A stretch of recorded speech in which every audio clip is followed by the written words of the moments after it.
Sessions Volume 1. For the record. Open your eye in alignment with time and you'll see the truth like it's a physical thing. From the darkness I arise, so it's not a surprise when you learn of the light that I bring. As above, so below, I find a rhythm and flow as I grow with the pendulum swing. This is the matrix where everyone's faking they sleep here in life while we wake up in dreams.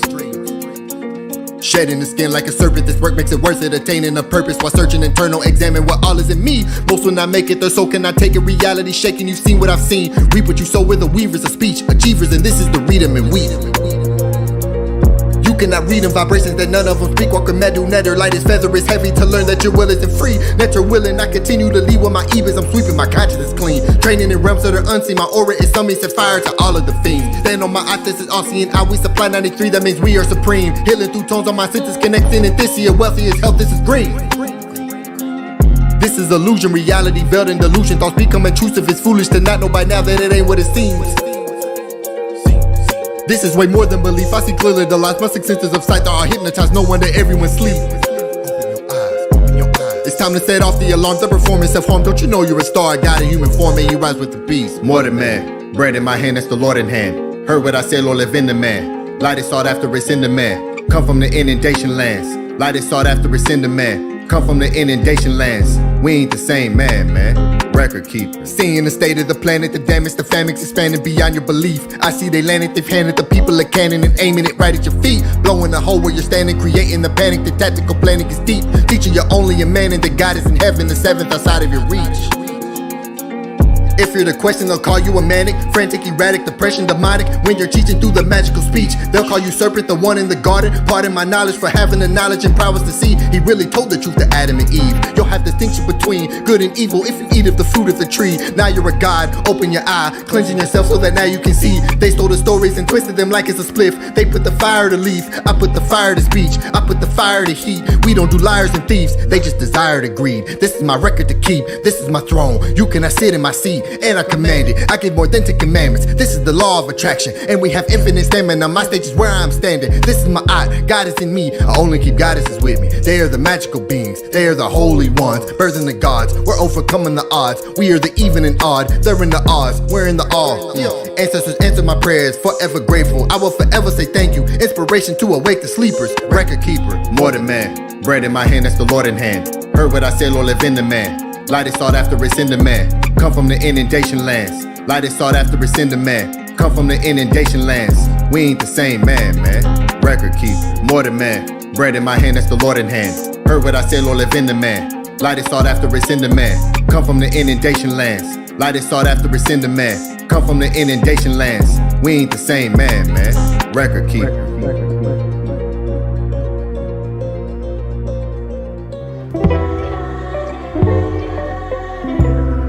May Ra grant you and your family health and prosperity. May your monument be established on the foundations of Ma'at, and may you rise and come forth as conscious light, like the divine Ra, who rise and shine forevermore, Ma'at. Hotep. I look outside in awe, I see our people double-minded. People meaning creature, don't ignore the signage. Voices lead, don't fly in silent. Observation with my eye open eyelid. Look outside in awe, I see our people double-minded. People meaning creature, don't ignore the signage. Voices lead, don't fly in silent. Observation with my eye open eyelid. I am him, king, crown, rings, Nesu, I am in mindset of when fighting jinns, sword swang, samurai, I am Shem, Suhor, son of Heheru, I am him, king, crown, rings, Nesu, I am in mindset of when fighting jinns, sword swang, samurai, I am Shem, Suhor, son of Heheru, words powerful, Hekau, see, prove, you can feel the roots, gone, just look up, I am proof. Breaking doors down, make some room. Ma'at is now speaking through me and trust.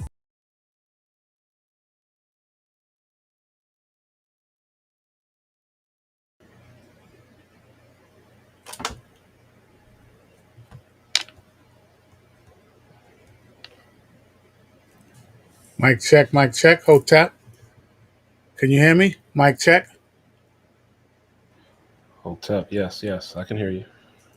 Hotep, mic check. Welcome to the House of Aten. Ancient Tahuti and Teachings of Natiru presents Primordial Conversations with the great brother NUK PU, Part 2. Before we introduce the great brothers on the panel, we will begin as we do every week with our Nefer affirmation.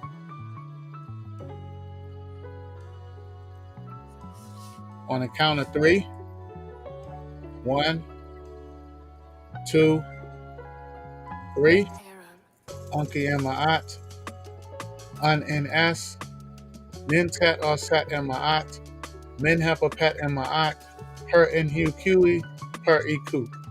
I live for Ma'at, I exist within her, I do not speak in the place of Ma'at. Every day I advance towards Ma'at, my being is surrounded in darkness, I come forth as conscious light.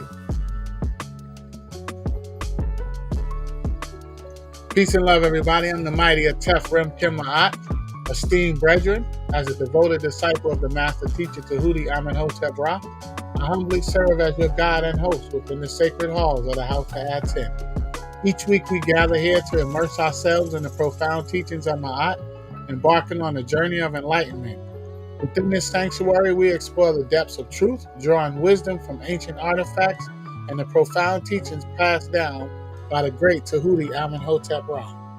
My commitment extends beyond these gatherings. As a true-hearted devotee, I strive and live to breathe the principles of Ma'at, showing love for my people and resonating with the sacred vibrations of the Medu Neter. I stand as a steadfast guardian of Ma'at, protecting the sacred laws that govern our existence within the House of Aten.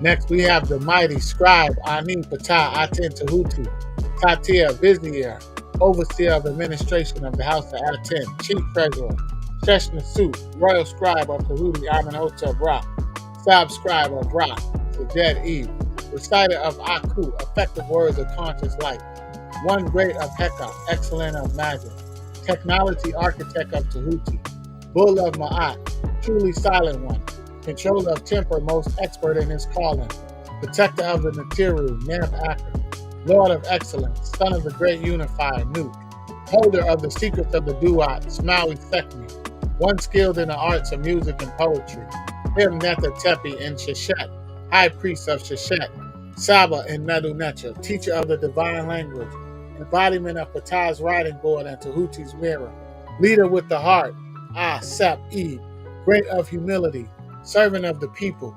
Tahuti manifesting him. Heru manifesting him as Ptah Neb Ma'at, Lord of truth. Shimsus Natiru, messenger and follower of the Natiru. Ptah Ani Aten Tahuti, a living nectar upon earth who lives in Ma'at. Unk Dujed Usir, life, stability, and wealth.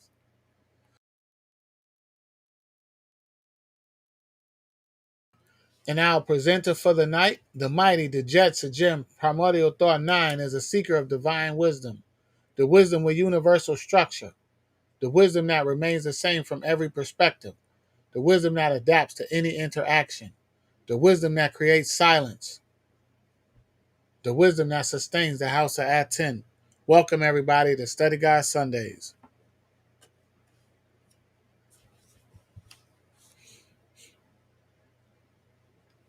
Tef, I can't hear your claps. No cheers. You can't hear him? Oh, hold on. I was wondering that.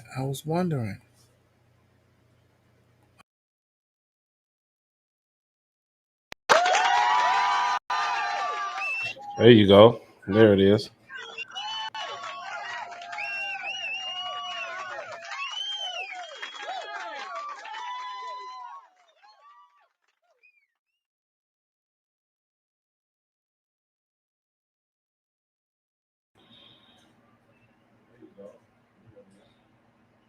You on mute, Tef?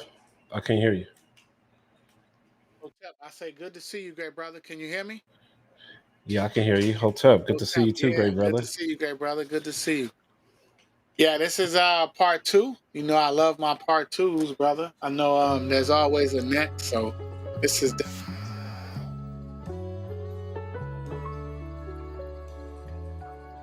You went out again, Tef. I went out again. Can There you you hear go. me? You What back? about now? Yeah, you back. You back. Oh, yeah. I was saying this is gonna be Nefer. It's gonna be real interesting. The great brother, good brother NUK PU NUK PU is a special being for sure. Nefer Netter. So I definitely look forward to this, great brother. Yeah, most definitely. Yeah, Hotep Henu. Shouts out to the House of Aten. Shouts out to our great Sabbath Tahuti Amun Hotep Ra. Yeah, man, definitely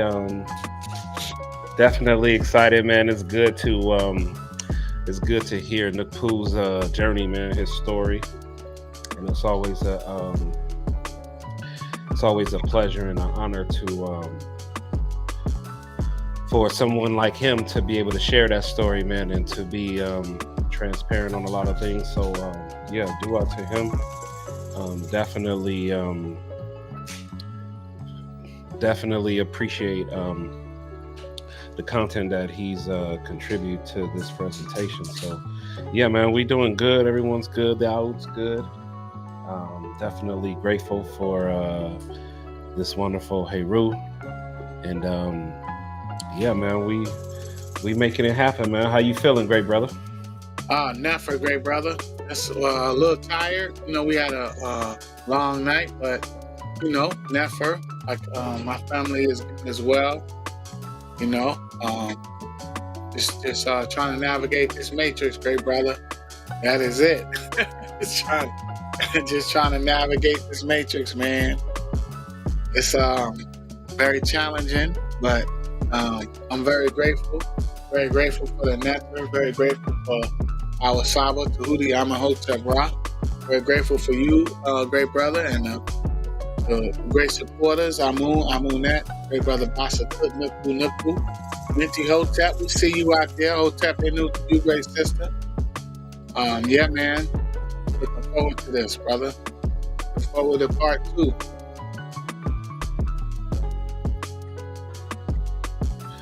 Yes, sir. Yes, sir. Yeah, man.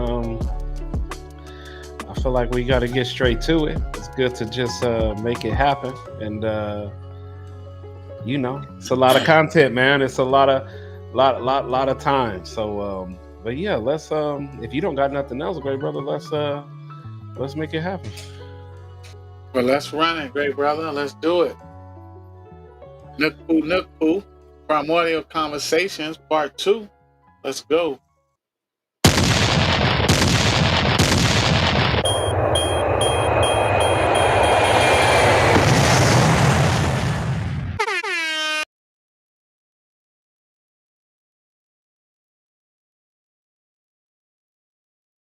All right, Hotep, Hotep. Yeah, without further ado, let's um let's make this happen. We're gonna get straight to it, man. Shouts out to NUK PU again. Happy everybody's here. Appreciate y'all giving your attention to this. Dua to you. Um, yeah, let's make it happen. Come on. Hotep.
Welcome to the House of Atan, where ancient power meets modern living. Step into the only movement dedicated to the true living existence of the Neteru, the divine forces of ancient Kemet. Rooted in ancestral artifacts and the unfiltered teachings of our spiritual ancestors, House of Atan is more than a store. It's a sacred experience. What we offer: apparel that channels divine energy, home decor inspired by Kemetic wisdom, travel accessories to move with purpose, ebooks that reveal ancient truths,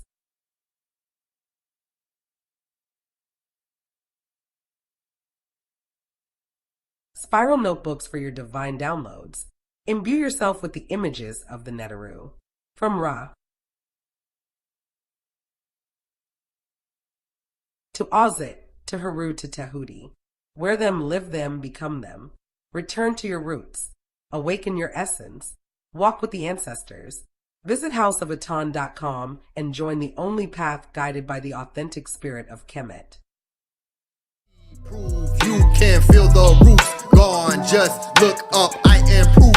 Breaking doors down, make some room. Ma'at is now speaking through me, and trust me, this is who you will respect if you choose or not. It is now, not soon. You are not the same as I. We do not have the same sight. We do not have the same eye. We don't just talk, we apply. From the waters in the sky, I spoke my name into life. I spoke my name to bring life, to bring life. Look outside, in all I see are people double-minded. People meaning creature, don't ignore the signage. Voices lead though flying silent. Observation with my eye open eyelid. Look outside, and all I see are people double-minded. People meaning creature.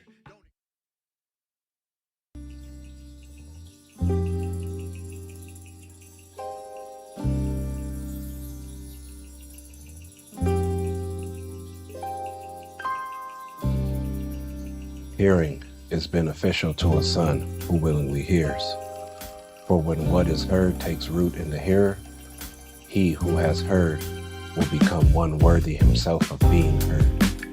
It is good to hear, and it is good to speak, but he who can hear possess what is advantageous. Hearing is beneficial to the hearer. Hearing is better than everything, for through it, good affection comes into being.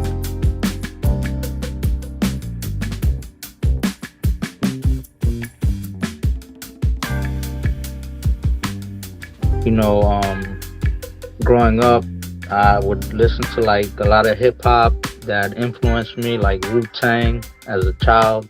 Even though in the child era, I didn't get the aspect of the knowledge as much.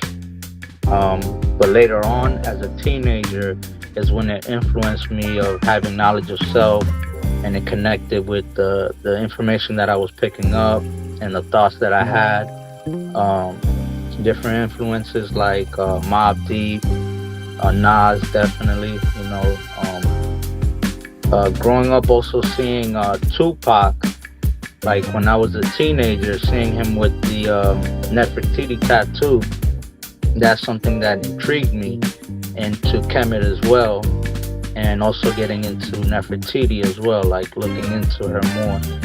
But I never did too much research on that until I got a little bit my later age, and I always thought Tupac would talk about Kemet and things like that, even though he had certain revolution status music, but I never found any knowledge like I would find from listening to Mobb Deep or Wu Tang. And I know some people may think like Mobb Deep doesn't have much knowledge, but I've always, since young, I've always heard the knowledge spoken through that music, the influence, even how to survive, living and being out and about, living life, certain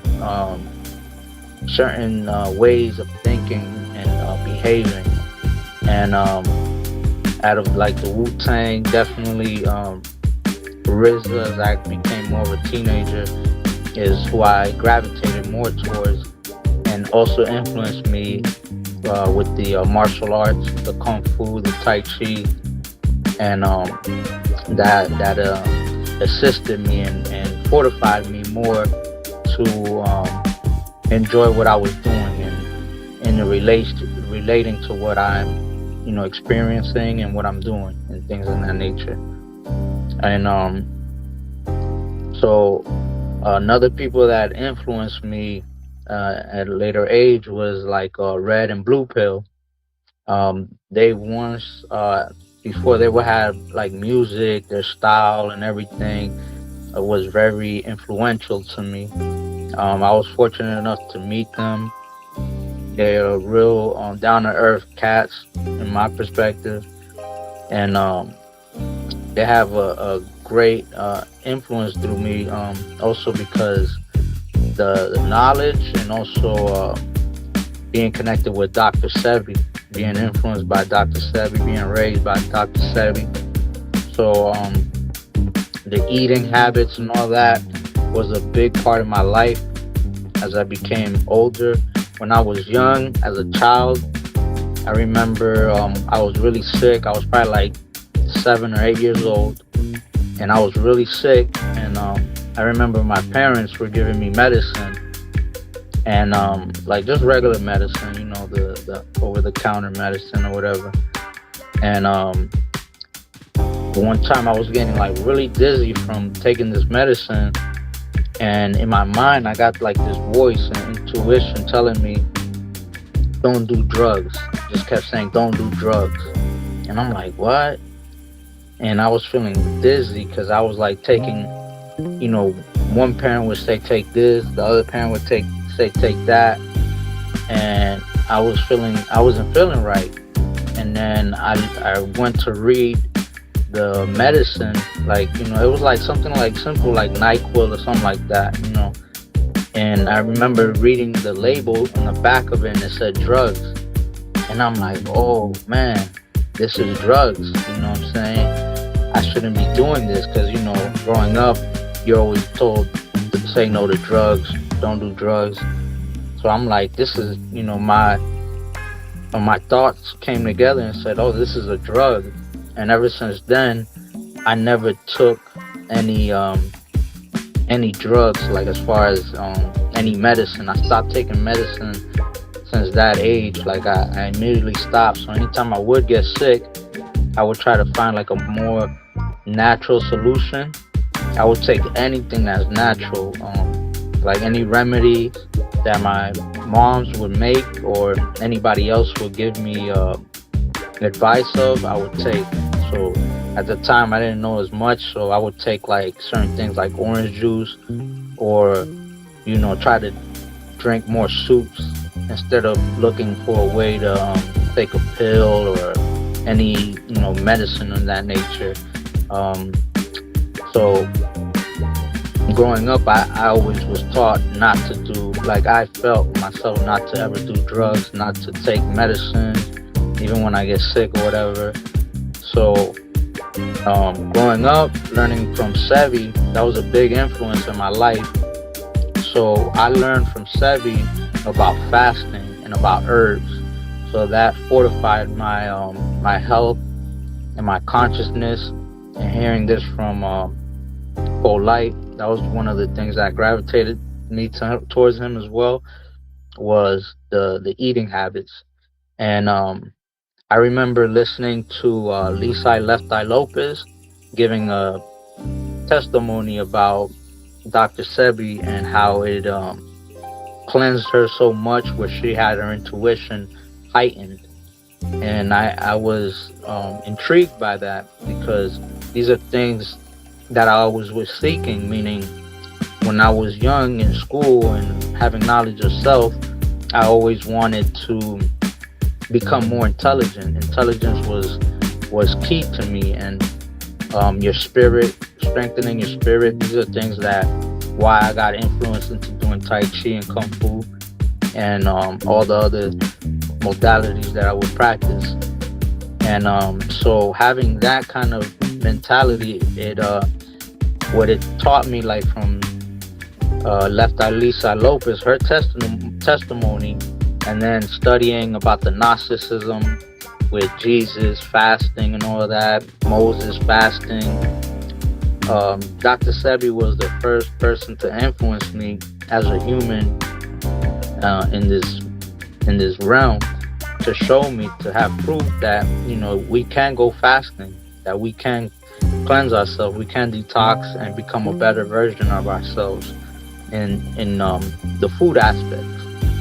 And so because of Dr. Sebi's influence, that allowed me to get the strength to fast, to start fasting. So I was able to fast, and I didn't know what I was doing. I just listened to him, and you know, I right away did it. And the first 3 days it was horrible when I did it, because I was drinking orange juice, and orange juice is something you're not supposed to be drinking at all, and especially if you're fasting. And at that time, this was while Sebi was still alive. I had access to his office, so I would call and just to get like small recommendations. Even though, you know, he wanted us to mainly take like his formulas and things like that. At that time, I couldn't afford the formulas. They were like $1,000 or something like that, or like $600. So I remember that he had mentioned just go fasting, because this is something that he had did. So I had did that, and they were like, no, you can't take orange juice. Like, that's the worst thing you could do. Like, you shouldn't even be fasting, you know, especially if you're not around certain people to assist you. But I didn't care. I was like, nah, I'm gonna keep going. Like, I'm already this far in. Like, I already made up my mind. I'm gonna keep going. And I switched up drinking orange juice, and started just doing like raw things and things like that, and try to drink more water and drinking lime, because there was a lot of things that I was missing. But then I figured it out, you know what I'm saying. I went through his website, started researching a little bit more, and then I jumped into that in that perspective. But I say that to say that taught me that letting go of certain things is what amplified who I am, you know. Like, for instance, not listening to certain type of music, fasting from certain individuals, like being away from certain people, not participating in certain activities. These are things that I felt like fortified me. Especially, I would say, like when I was 12 years old is when I got the realizations of like holidays or spells. You know, also because of the influences of the Jehovah's Witness, because they're one of the ones that mainly push to not celebrate holidays. So through that influence, I was able to formulate or calculate that, you know, holidays are not good, even though they don't celebrate birthdays. to me, I was still celebrating my birthday and things like that.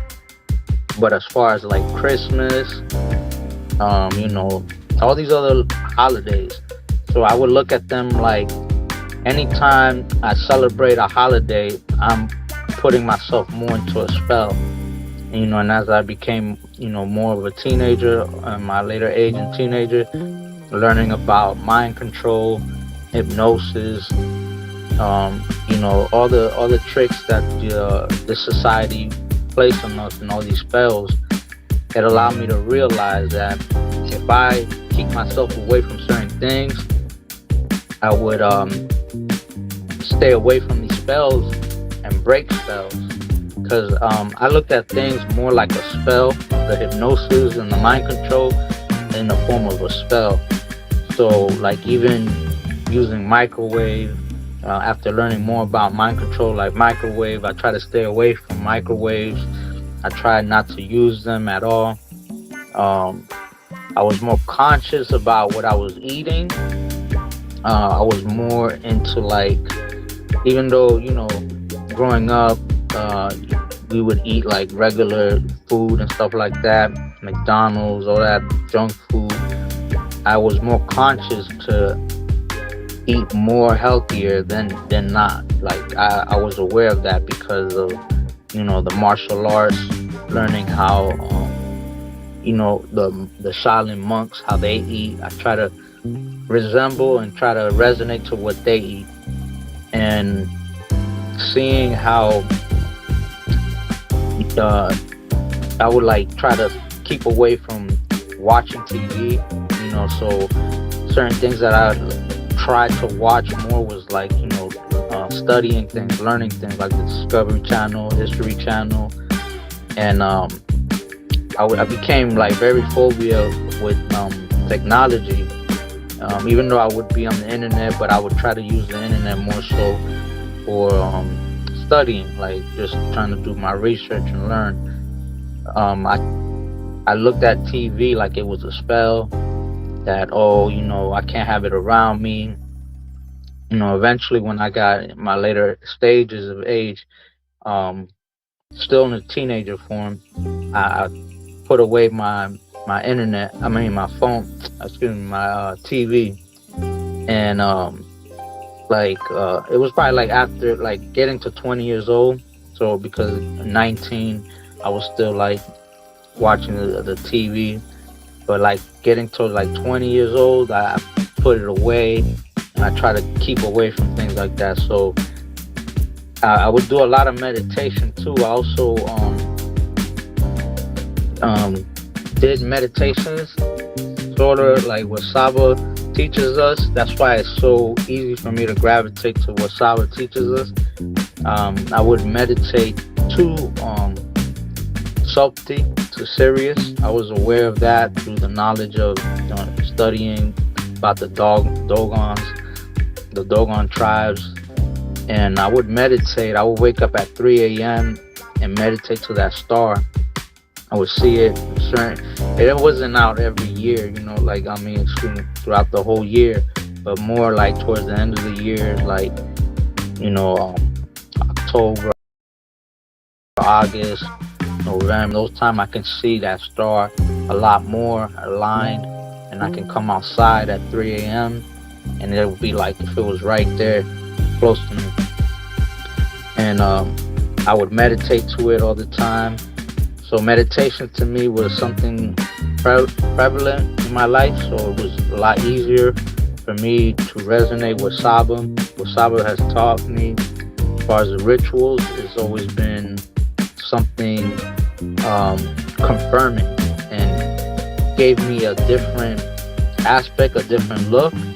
And I looked at Saba like he had it more like he knew what he was doing, more like what I was looking for. And the way I met Saba was through seeing the Killer Priest podcast. And when I had came across Killer Priest podcast, it was when he was promoting his one of his albums. I forgot what it was, but he was doing a live performing, not a performing, but a presentation, like doing the review of his album. He posted it live, popped up. I went on there. I was like, oh, how dope is this? And Killer Priest was somebody that I also was aware of when I was in my teenager years. Like the Killer Army, all the Wu-Tang family, all the Wu-Tang umbrella. It was very influential to me. Their style, their slang, and I always knew that they had knowledge of self as well. But especially RZA. RZA is the main one that I gravitated towards the most. And but at a younger age, it was always like Method Man and Ghostface Killer and Raekwon and things like that, because they're more like the street type of beings, opposed to RZA is more like a higher intellectual being. Even though they're all intellectual in their ways, but I always knew that like people like RZA, Inspector Deck, and Capadonna, they had a different way of speaking. Like I could tell they were a little bit more, I would say, like mature. You know what I'm saying? But learning about seeing Killer Priest, he was more like that as well too. I seen him like because of the age gap, is a little bit more older and things like that. And Rasul was somebody that I looked up to because he's part of a group called LCOB, Lost Children of Babylon, and that's a group that I listen to as well. And they, I believe some of them were Nuwapians, but for sure they would represent Malachi. So I definitely resonated with them right away, because anybody who was represented for Malachi, I would be aligned with them. Like I'm like seeing it like, okay, this, if this person can see Malachi the way I'm seeing it, then they're on point. Similar to and Mobb Deep, Prodigy, he was somebody that was in tune with Malachi as well. But this wasn't until like later on throughout the years. So with Rasul, I liked his music. His music was official. I always listened to it. That was more, I gravitated to that more than Wu-Tang, because in LCOB they would have more lessons, teaching more, and it had a little bit of everything as well. So it was kind of like what I was into, which is nowadays like Isfet, but they were into Nuwapian and Malachi, so they were heavy influence with the like Kemetic, Ma'at, and things of that nature. And I also was studying like about the chakras and all that. I would go to Buddha temples. I wasn't a Buddhist, but I would go to the Buddhist temple and meditate, because of my background with the martial arts, Tai Chi and Kung Fu. And so I'm watching this show, and I remember I seen it again with Killer Priest, and I seen Rasul in it, and I was like, wow. So that's what really got me to wanting to watch Killer Priest more, was seeing Rasul. I was like, oh, that's so dope. I want to see, because I looked at Rasul like a highly intelligent being. And then when I seen him in real life, like as far as like on Killer Priest podcast, I was kind of a little disappointed. I was like, man, what's going on? I thought he was, he had me fooled, you know what I'm saying? But he's still intelligent. He's still intellectual, just the same as Killer Priest. I thought he was like, a monk as well too, you know what I'm saying? Like a high, I thought he was a real priest type thing. And then, to kind of find out that they're not to take nothing away from them, but it's like they're more like, they still go to clubs and things like that, drinking, and it's not as disciplined as I thought it was. Even though they are disciplined, you know, because to make that kind of music, you have to have some type of form of discipline. You know, it doesn't just come out of nowhere out of thin air. So when I seen Rasul, that's what got me interested into watching Killer Priest more. And then I remember I watched it again, the Killer Priest show, and I remember seeing Saba, and I was like thinking about Saba, like, yeah, he's cool, like he got some knowledge, he's deep. But I was there to look for Rasul. I'm like, yo, where Rasul at, you know? And I'm like, with Saba, I didn't gravitate with him right away, but I did see him as an intelligent person. And then when I saw the second time, and I saw that I saw Saba on the Killer Priest podcast, I only seen Saba by himself. So at that time, I was thinking, I'm like, yo, where's Killer Priest at? Where's Rasul at? So I'm like, oh, this must be his show. I was thinking it was Saba's show because Saba was the only one there. And I'm like, this must be his show or something like that. And I wasn't listening to Saba as much. Like, I was just like, yeah, that he's cool. You know, he got knowledge. But where Rasul at? You know what I'm saying? I'm looking for Rasul. Where, you know what I'm saying? Not so much Killer Priest. Yeah, because I liked Rasul like that. You know what I'm saying? So I with Saba, I was like, nah.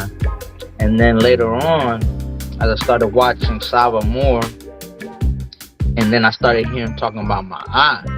That's what clicked to me. That's like, oh, okay, he's one of us. You know what I'm saying? That's how I felt.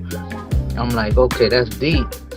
And hearing him talking about Kemet here and there, most of the time he was talking about different knowledge things, and I was like, yo, that's deep. But once he started talking about my eye, and Kemet and different aspects of Kemet, that's what got me gravitated to Saba, like right away, like a radar, you know what I'm saying? It wasn't like it wasn't that hard for me to see Saba for who he is. And prior to Saba, like, I was already in tune with Netiru, but not as deep, you know what I'm saying? I never read the Pyramid Rule prior to Saba.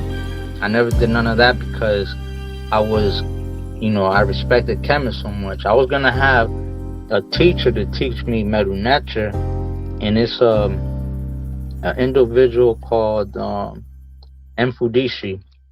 I was gonna have him be my teacher because I remember he was teaching Medu Neter. So I would learn different small words from him, little things here and there, the pronunciations from different teachers as well. And prior to that, also throughout the years, so before that, many years ago, I already had I was aware of NUK PU NUK PU. I was aware of Neter, but the problem is that I learned Neter a while back as well. And I remember Polite. It was through Polite that I seen doing the hieroglyphs. He had did a flag instead of an axe. And ever since then, I always drew the flag, thinking that it was a flag, but it's really the Neter axe. You know what I'm saying? Because the way they were teaching it was that this is what Kemet represent, the flag of Kemet. Every nation has a flag, and this is what represents you as a sovereign, as a god. And I used to think that, and I'm glad I didn't go through with Mfudishi because I thought he believed in Neter. I thought he believed that they were real, even though he would talk about them, but it was just principles. I didn't catch that. It's strange how the whole time I'm thinking he thinks the way that I think, as far as seeing Neters as real beings, because there's other I know that Malachi would talk about the Neters as we're descendants of Neters and things of that nature, but he never really broke it down as deep how like Saba does. And Red and Blue Pill, I remember they would talk about Heru They had a song, I believe it was called like Super Heru. So these are things that allow me to see us as netters and seeing other people as netter. And also Asir Dukateers, he had a radio station called Super Heru. I believe he was the first one to come out with that. Even though prior to that, I think that there was other people with that type of terminology, but from what I picked up, it was from Asir Dukateers with the Super Heru, and those type of things influenced me and made me see nectar as real. And I was also taught that nectar represent nature. So the more that I would be out in nature and doing my meditation in nature and things of that nature, it was aligning me more with the influence of nectar. And that's what I feel like these type of things allowed me to mold me to become more deeper into Kemet and to gravitate to Saba. And the word NUK PU NUK PU as well, the term, the word, I looked it up myself a while ago, and I would always use it, but I didn't have it as a name. I used it more like a title because that's how I viewed it as. And to this day, I view it as a title. Yeah.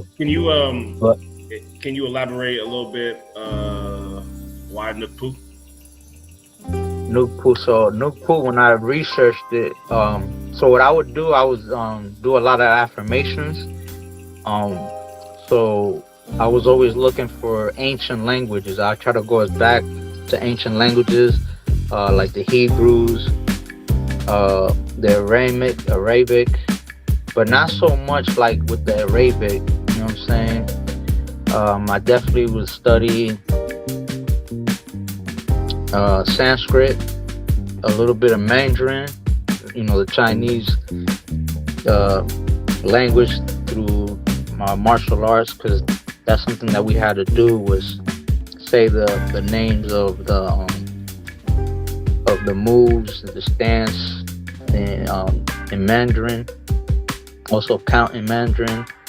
And so I was always looking for good positive words in every language, because I was already aware that the English language is like the lowest language. It's like the less expressive, learning from, the vibrations and frequencies. I knew that English was a low vibration, low frequency, and, always thinking that it's a spell. So it confirmed. So I was looking for positive words in different languages and more ancient languages. So in Kemet, I knew that was an ancient language, but I was always under the impression that it is real, it does exist, but I was sketchy. I needed to know what was the truth, because I knew there was Satanism out there, and they would transform words and manipulate them, and they knew about sound frequency and all that. So I always wanted to get the right tone.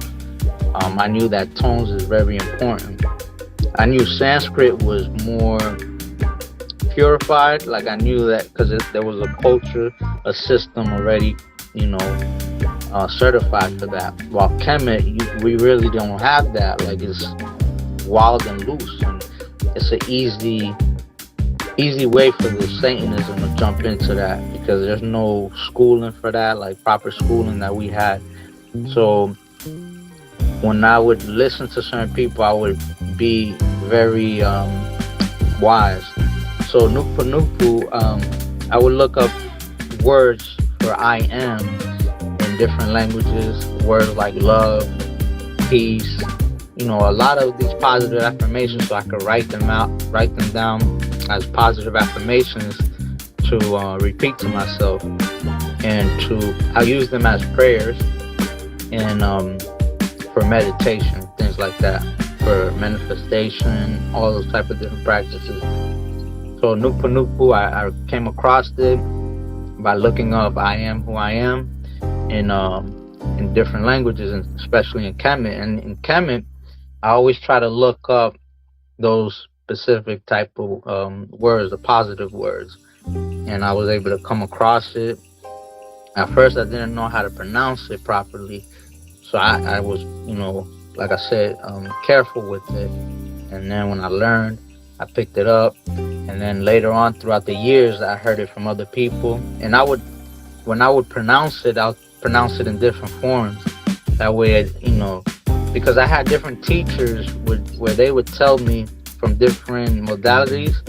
I had one female teacher. She told me that when you're doing something positive, as long as you're trying, the universe will fill you in, will fill the rest for you. So even if you're doing something and it's a mistake, as long as you have the right intentions, the good intentions, the universe will eventually fill that in for you, and you will get it right. So this is what got me to Saba and to being where I'm at, is trying, looking for the truth, looking for Ma'at. I had a little bit of Ma'at, but I needed a little bit to fill in and to confirm and to get it solidified. And so me learning from different cultures and different religions and things of that nature, it showed. Then I would call it the universe, but now I know it's Netiru, Ma'at. They're seeing that, I'm trying to get to the truth. I'm trying to get to the bottom of it. And they filled me in. And that's why when I seen Saba, it was like I found gold. You know what I'm saying? It didn't take much for me to see Saba for who he is. I don't know if other people on Killer Priest. I remember on Killer Priest, not a lot of people liked Saba at the beginning. They were like on the chats. People who didn't really like Saba. There were a lot of, I would say, brain dead people. They were into all these conspiracy and all that, but the way Saba spoke, because of Saba, how he spoke so properly, they didn't look at it like he was cool, because Killer Priest podcast was more like a hip hop, podcast. And Saba, he didn't have no accent. Like, he wasn't like a down south accent. He didn't have a Cali accent. He didn't have a New York accent. He didn't speak slang. So nobody really was looking at him. Like, even though people who seek knowledge are seeking knowledge, for the most part, people that are in that podcast are looking for people they can relate to, as far as being hood or being in the street or being part of hip hop. And Saba didn't have that. He spoke so proper. That's why I remember Rasul, he would always make fun of Saba for that. And I seen Saba when he spoke about Ma'at and how he carried himself. I saw Ma'at in him. So I was like, I don't care about what nobody say. Like, he has his antennas up. He knows what he's talking about. He knows what he's doing. His soul is in tune. And then when I heard that he was, that's when you know it's unbiased, right there. When you looking for truth and it's unbiased, you get to really see who's real and then who's, you know what I mean, they got that biasness on that, and that's where those blinders come in. And I can see and hear and visualize your whole transition. Like, when you was like, oh, everybody's on the conspiracy thing, I was like, well, man, Dave, you kind of see yourself upgrading, like, you kind of see yourself evolving. Because then you'd be like, oh man, I used to think that same way when I was, much younger. And now you like, oh man, like, you know what I mean? It's like, yo, hey, nah, he's speaking that raw truth. But you said something good that intrigued me. And I can see within your story that you're telling me, when you have that, you started to search for truth unbiasedly. And to me, that's the change right there. Like, that's the change. That's that's the evolving consciousness right there. When the coup is expanding to where you like, you know what? Yeah, I've been receiving information here and there. I've been people that's deep, they deep, and then all of a sudden your vision starts to be more direct. It starts to be, you know what I mean? You get into that point to where that tunnel vision, that real tunnel vision, G. And I think that's what separates, and you get to start to see people who were, you get to start to see the people react to that type of truth. You get to see them, whether they have that biasness or not. You kind of you get to see where their state of mind is. Like you said, people who disagreed with Saba and couldn't relate to him and couldn't. It's because they're looking for a particular package in my eyes, right? Like you said, the slang. He speak too proper. He's like, you know what I mean? They don't have nothing to relate to, but it's not really relating. It's just if you look for truth is super universal. If you really looking for it, truth is right there, and it doesn't have to present itself the way you want it to be delivered. You get me? If you listen to it, you will see whether something is sound or it's not. You can tell if the frequency is right? So if Saba only spoke Chinese and somebody was translating to me into English, I'll still be right there. You know what I mean? Like, yo, this dude deep. I gotta learn Chinese. But go ahead, brother. Yeah, go ahead. So what is the point? What is that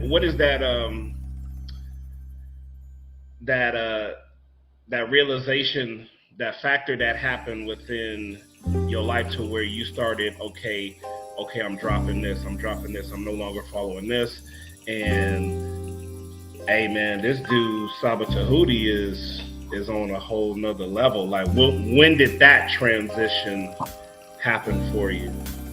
So with Saba, I would like watch repeatedly, religiously. I would watch Killer Priest because of Saba.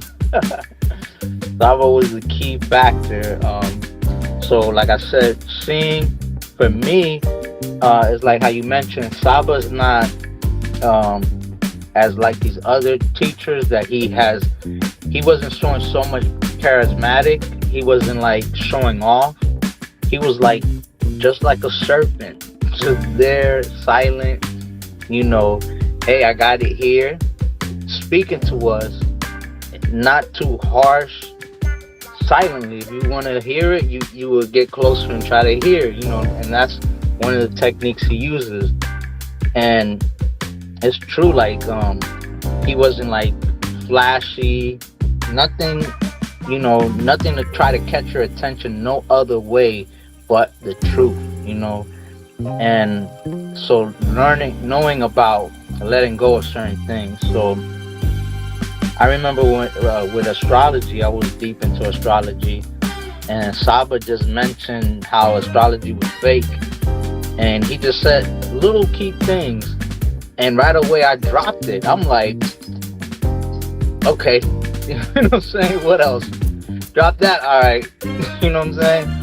And knowing that how he was connected with Malachi, learning how he even, was part of that organization, he even lived with Malachi, it gave me more, like, it made me look at Saba completely different. Like, seeing Saba's demeanor, seeing his whole style, that made me have a lot more respect for him.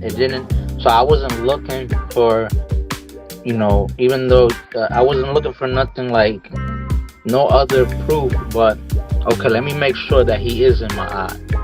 And seeing that he wasn't trying to sell nothing, that's a major factor. He didn't have like nothing else to offer but knowledge. He wasn't asking for anything. It was just like, hey, hear me out. And he wasn't even saying, hear me out. You know what I'm saying? So his genuineness is like, I've seen it all. And then from what me studying my art, I was looking at him, how he moves, everything, and so with the whole slang talking, I wasn't worried about that. I'm like, he's proper, like he's, in my eyes afterwards, I started looking at him like more mature compared to like how Rasul was moving, for example, or any other guest was moving. And Saba was so subtle. He was there. He wasn't trying to prove nothing. He wasn't trying to fight with nobody, even though he looked like he could beat everybody up. And he was still like humble. He was humble, and even when he knew certain things, he wouldn't like show off and dismantle the person. He would, calmly walk them through it. Like, even if they're disagreeing with him, even if they're dissing him, he's walking them through it. He's like treating them like a child, like his own child type thing. So I respected that a lot. That showed me his morals and his character, how he is. And his main thing was my aunt. Just as long as I kept seeing my aunt, because I'm like, okay, he's talking about my aunt, let me see how far he goes with my aunt. But I wasn't testing him that much, because it's like the first 2 or 3 times it was a wrap for me. I was like, you know what I'm saying, what else do you got? That's all I'm worrying about. I didn't need Saba to prove much to me as much. It's like how I met, my seafood, my prize seafood. It wasn't like I didn't need that much. I didn't need that much convincing to see for who they are. See the people for who they are. And Saba, I was like, yo, he's the truth. So the more I started hearing him kick more knowledge, getting deeper in it, where people are like asking him random questions, and he happens to already have a whole file of it already. It's like, what? And then later on to find out how he knows magic, he was practicing magic and all that, and he started talking about, these high celebrity magicians. I was like, yo, this is what I want. Like, the magic is definitely something that intrigued me, because I'm like, yo, he already knows my aunt, which is important in the balance. And then he studied chemi. He knew so much about chemi. I'm like, that's what I want. Then he also knew metal nature. I'm like, what? This is perfect. And then on top of that, the magic was the power. I was already into astral projecting, lucid dreaming, learning about magic in a sense. So it's like, he got hecka. This is beyond that. So it's like, I really was intrigued by that, and I respect that a lot.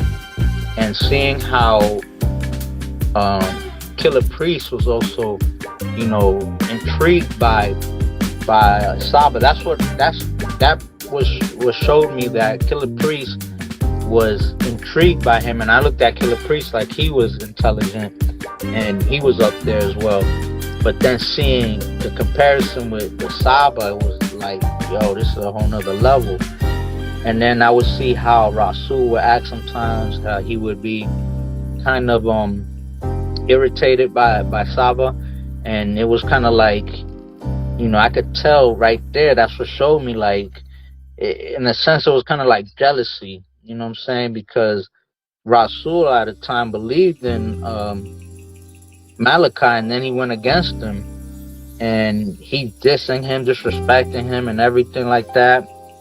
While Saba, I ain't never hear him say nothing bad about Malachi. He spoke what he went through, what he did, and and hearing Rasul just dissing and talking back and this and that, and in my mind, I'm like, yo, Saba, I will flip Rasul over right there and then. But even though I like Rasul, but it's just the way he was disrespecting Saba. If I was in Saba's shoe, I would have flipped out on Rasul. But Saba didn't do that, and it showed me a level of maturity. But more than maturity, it showed me it showed me how spiritual, what you would call spiritual Saba was to me, and that I viewed him as that. And slowly as it progressed, and we were always in the Killer Priest pod class, Saba would notice me with the name that I had back then. And I was like, I would just shout him out to Saba, and Saba would always shout me out. And I found that very intriguing and honorable, you know what I'm saying? Because it's like he doesn't even know who I am. He can't even see me. And I remember he would always look for my name on the Killer Priest pod class, and I always that on the podcast that always made me feel related to Saba. It made me feel connected to Saba, because there was at a time when people weren't, they weren't too much into the Kemetic stuff. They were more like conspiracy. And then as Saba was just representing, it was like Saba came with a bucket of Kemet and was just dumping on everybody. And then people were just getting wet. So every time they would come to the Killer Priest podcast, it's like they had no choice but to gravitate to Kemetic information now, because Saba's just pouring it all over us. So it's like some people didn't have that Kemetic want as much. I did. I was like, Kemet is the truth. I don't want to hear about no other religion. And that's another thing. Like, if Saba would have came through speaking about anything, like any voodoo stuff, any Christianity, Muslims, I would have cut him off. I would have been like, nah. But he didn't present none of that. He came straight with Kemet, Ma'at. And then when he started saying to let go of certain things, how when you mix it, it becomes Isfet. That's what it made so much sense. Everything Saba was saying, little by little, it was making sense. I'm not gonna say that everything I was like all the way 100%. It took some time for me to comprehend it completely. But then afterwards, as long as the more, just like fasting, the more you let go of certain things, you start getting a clearer vision, a clearer view. So by getting rid of so many distractions, I was able to focus more into Saba and see exactly what he meant and feel how he was feeling. Like, I can resonate with him. And just learning about the magic, I'm like, the people that were around me at the time, I would tell them like, yo, I need to meet this guy. You know what I'm saying? I need to meet, which at the time I thought he was a guy, but now I know he's a netter, And it was like, I need to meet this netter, I want to learn the magic from him. I want to learn the metal netter. I want to learn everything, you know what I'm saying? And I wouldn't write things down. I would just pick up and just listen. And all the time I would always go to Killer Priest podcast, and I wasn't into like the internet like that, like where I'm watching a show repeatedly or anything like that. I was more like, studying my own stuff. Maybe like Sanetta's show. That's something I would watch like that as well. And Polite, I would watch that like that. But anything else than that, I wouldn't, you know what I'm saying? But with Saba going to Killer Priest, it was like a class, and it was always new information, new knowledge, similar to the pod class right now. But the pod class is a whole nother level, man. And as I got closer with Saba, it blew my mind, learning more in the pod class. But there was this one experience that I had before meeting Saba, like online, personally, like before he even seen me. I had purchased the what's the thing called, the Metal Netter, the Magic Monday classes. I purchased one of those, or two of them. It was the first ritual, 45 and 47. And I remember I was watching it. I started watching it, and I was just playing it in the background.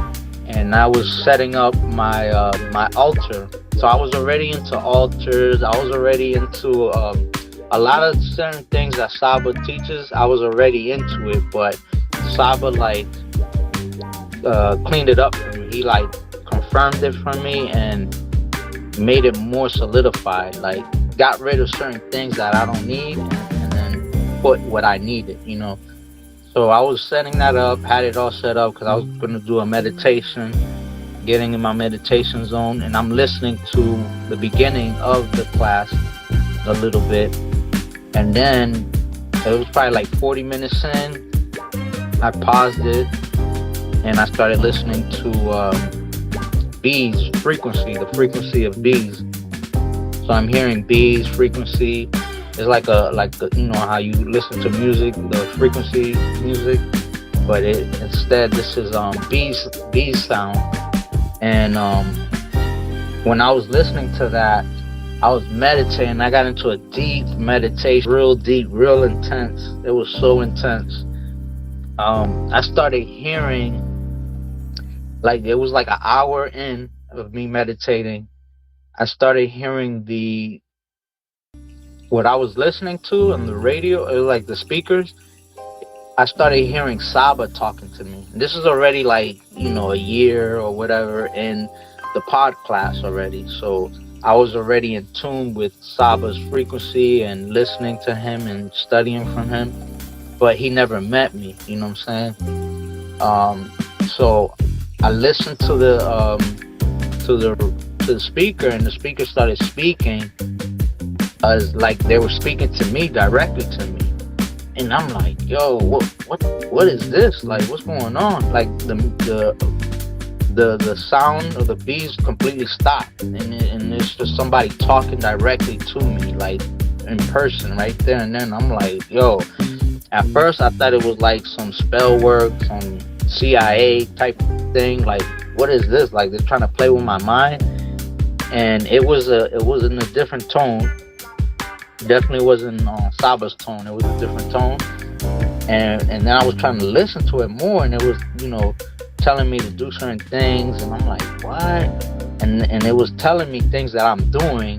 Like, oh, I know that you questioning this. I know that you wondering what's going on. And I'm like, what? So I'm like, yo, what is this?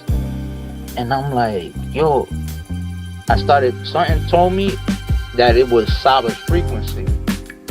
And I'm like, huh? And it's like, yeah, move to the left. And I was moving to the left. I'm like, what? I didn't know I was doing that. Move to the right. Like me turning around because I was laying down on the floor. And I'm like, yo, what? What's going on? And then I got deeper and deeper into my meditation. And I got to a point where I was listening to, it was basically Saba speaking to me. I knew it was, at first I'm like, yo, is this the CIA trying to interfere to be like Saba, to try to mind control me and try to manipulate me? And I was like, at first I was like trying to like not even go with the flow, because I've done meditations, many practices for many years. So there's certain meditations where you're listening to a voice. Sometimes it's your voice, or you're hear a certain being and you follow it. For us, it's like ancestors. We're listening to our ancestors or spirit guides, what we would call, to pull us out of our body and to astral project, or to ascend to a different realm, and things of that nature. So when I was listening to it, I was like, I don't know if I should follow or listen to this voice. And then something told me that it was Saba's frequency. So I was listening to it, I was following it, and I went with the flow, but with being guarded still kind of like, hold on, until I got into a further, deeper state of my meditation is when I realized that it was Saba. And then as I'm out of my body, you know what I'm saying, I realized, like, I'm in space now at this point. I'm picking up that it is Saba, and then I started seeing Saba and everything, and Saba's telling me, like, I don't know how you picked this up. I have no idea how you heard me. He was shocked. He's like, yo, what are you doing here? Like, how do you get to this level? And I was just like, I'm like intrigued, like, wow, I can't believe you're here and I'm there, whatever. And Saba's like, yo, okay, it doesn't matter. You picked it up. So it's kind of like a message, like a frequency or something, like a message that Saba put out there, and he's just waiting for anybody to catch, anybody to pick up. And I just happen to pick it up. And he's wondering, in this experience, he's wondering, like, how is it that you picked this up? Like, because it's like Saba didn't, at that time, he wasn't teaching me personal rituals. That's the first ritual class that he started, and I didn't even get to watch it. This is before watching it. I just watched like probably like I said, 30-40 minutes of it. And he's like, how did you get to this level?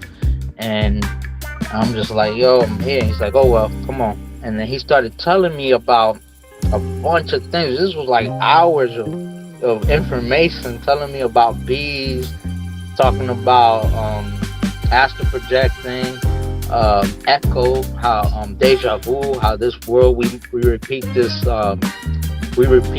world millions and thousands of times, and any move that I make, it affects my future and the past. Like it was like a whole like quantum physics type of thing, quantum leaping. And it was so many things going on. Like my mind was racing. Like, yo, what? I would come afterwards, like an hour later. I would come back into my body, and then go back into that experience again. And Saba would, just. I remember him telling me about the bees. A lot about the bees. How the bees, they shift to different dimensions. And I remember Saba teaching us. I learned from Saba about the bees, the Nesubiti being the name of the pharaoh, the Per-Ii, and how in the experience, Saba was teaching me how the bees, they operate the same way Cometics do. The Cometics, and the queen bee is the leader, and this and that, and he was just teaching me so many different things, and how bees just shift from different dimensions, and how they're the rulers of the planet, and they rule different other planets. And then he would tell me also about female experiences, certain females that I was speaking to at the time. He was telling me about them. He was telling me like they were good or bad, and he was telling me, look, this is how you're gonna test them. You're gonna if this one doesn't act right, you're gonna have to cut this one off quickly. This one over here, she's choosing what she wants to do and who she wants to be. So don't try to convince her to be with you or anything like that. You gotta let her be. And if she doesn't want to be with you, if she doesn't connect with you at the time, you gotta let her go as well. So there was a lot of and then he was like telling me about the females, how the females are, and how I have to listen to this, because it's like if I don't listen to this, then I'm not gonna advance. I'm not gonna move forward. So this will make me go backwards. And I'm like, what? This is confusing, man. You know what I'm saying? Because at the time, I'm like, yo, with these females, I'm like, yo, I'm trying to be with this one, and I don't know about this one. He's like, no, you gotta give them all fair opportunities, and you gotta test them out. And I'm like, yo, but I, like one of them I like and stuff like that, both of them. But he was basically keeping it real, like real hard on me, like, yo, this is serious. If they don't properly move or operate a certain frequency, a certain way, that's a clear sign that you gotta let that go, and you gotta move forward. And he was telling me like it's similar to the bees. The bees don't waste their time, messing around. They're here to do work, and if the work doesn't, like if they're not pollinating or whatever or creating honey, then that ain't for you. You gotta keep it moving, because if not, you're gonna waste your life. Basically, your life is gonna be worthless. You're not gonna fulfill the purpose in your life. And he was telling me so many different things about Kemet as well. And a lot of the things that he was telling me, it was like later on teachings that he was teaching later on in the pod on the pod class. So I went through that whole experience, and I was just in shock. Like, wow, this was deep. I even had like candles around, and I would have like visions of the candle burning up the whole place where I was at. I was like, oh man. And then I would come back, and everything was normal. And I'm like, yo, this is wild. And I remember I would put water in my mouth. Like, I couldn't drink water. I put water in my mouth just to spit it out. And I had water in my mouth, and I was holding it, and then I spit it all over my body. Like, I just spit it all over on me. And when I went to check it, I was dried. I had no wetness. Nothing was wet at all. No water fell on me, and I'm like, what? And it was like a magical experience, like a hecka experience, because there was things that I was seeing that wasn't there and that was there. It was like, and I was going in and out, and every movement that I was doing, I was being told, like, look, every move you do is expecting your future. So basically, it was like a lesson that you got to be careful what you do, because that's the echo, and that's, you know, like how Saba teaches us about the echo. And as soon as I woke up the next day, I sent Saba reciprocity right after that. But when I went to bed, I woke up the next day, and the police had came to I didn't stay with my mom's spot, and they had went to her house, you know what I'm saying, looking for me. Came to my mom's house at 5 a.m., 6 a.m. looking for me. And they didn't explain why or nothing. And they're like, oh, is he here? And, you know, my mom's like, no, he don't even live here. Like, you know, oh, well, we're looking for him. Tell him we're looking for him. With the police, they were looking for me. And I feel like it was because of that experience that I did, the meditation. I literally felt like I got out of my body. Like, it wasn't, I had the intentions to do an astral projection, but that experience felt like something completely different. Like, I dissolved. I didn't come out of my body. I didn't see myself floating out of my body. It was more like I dissolved and went into that realm, and, you know, hearing the speaker speak to me and following it. In that sense, it was a strong experience, and I was able to tell this to Saba. When I seen him, I went to the Metanetra class. I'm like, yo, now I have to go to the Metanetra class. Like, I'm gonna do whatever it takes. I took the day off from work. Usually, well, no, I think it was like a day off or something like that. Because usually the Monday classes I couldn't go because I was at work. At that time, I was working in the morning.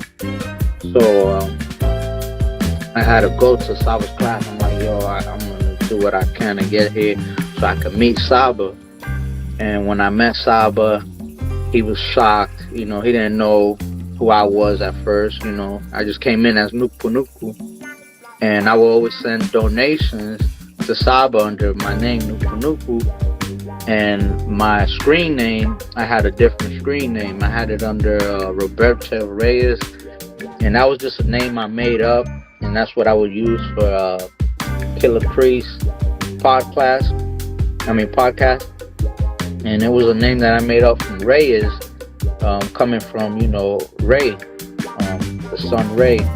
And Roberto coming from the archaeologist that discovered the Metanetra scripts. So I put those together and just made up a name like that, because a lot of things like my phone and all that,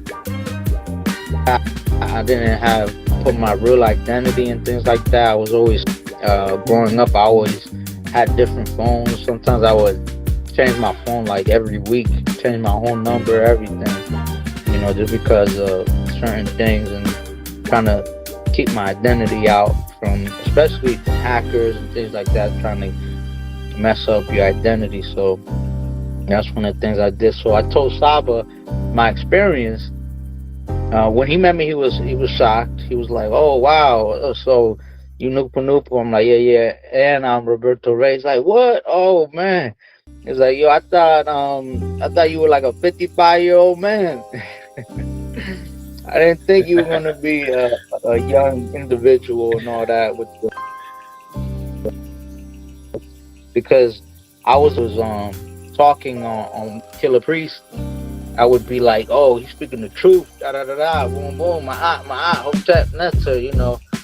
I've been shouting out Hotep Netter for a long time, you know what I'm saying, for years, you know what I'm saying, prior to Saba.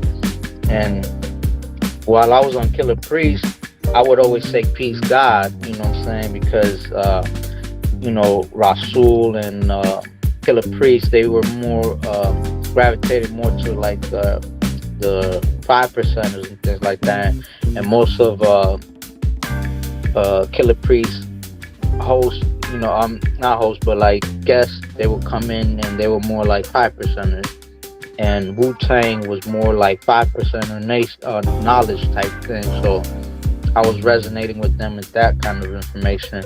Even though I was always Hotep Netter, like that's something that I always resonated with.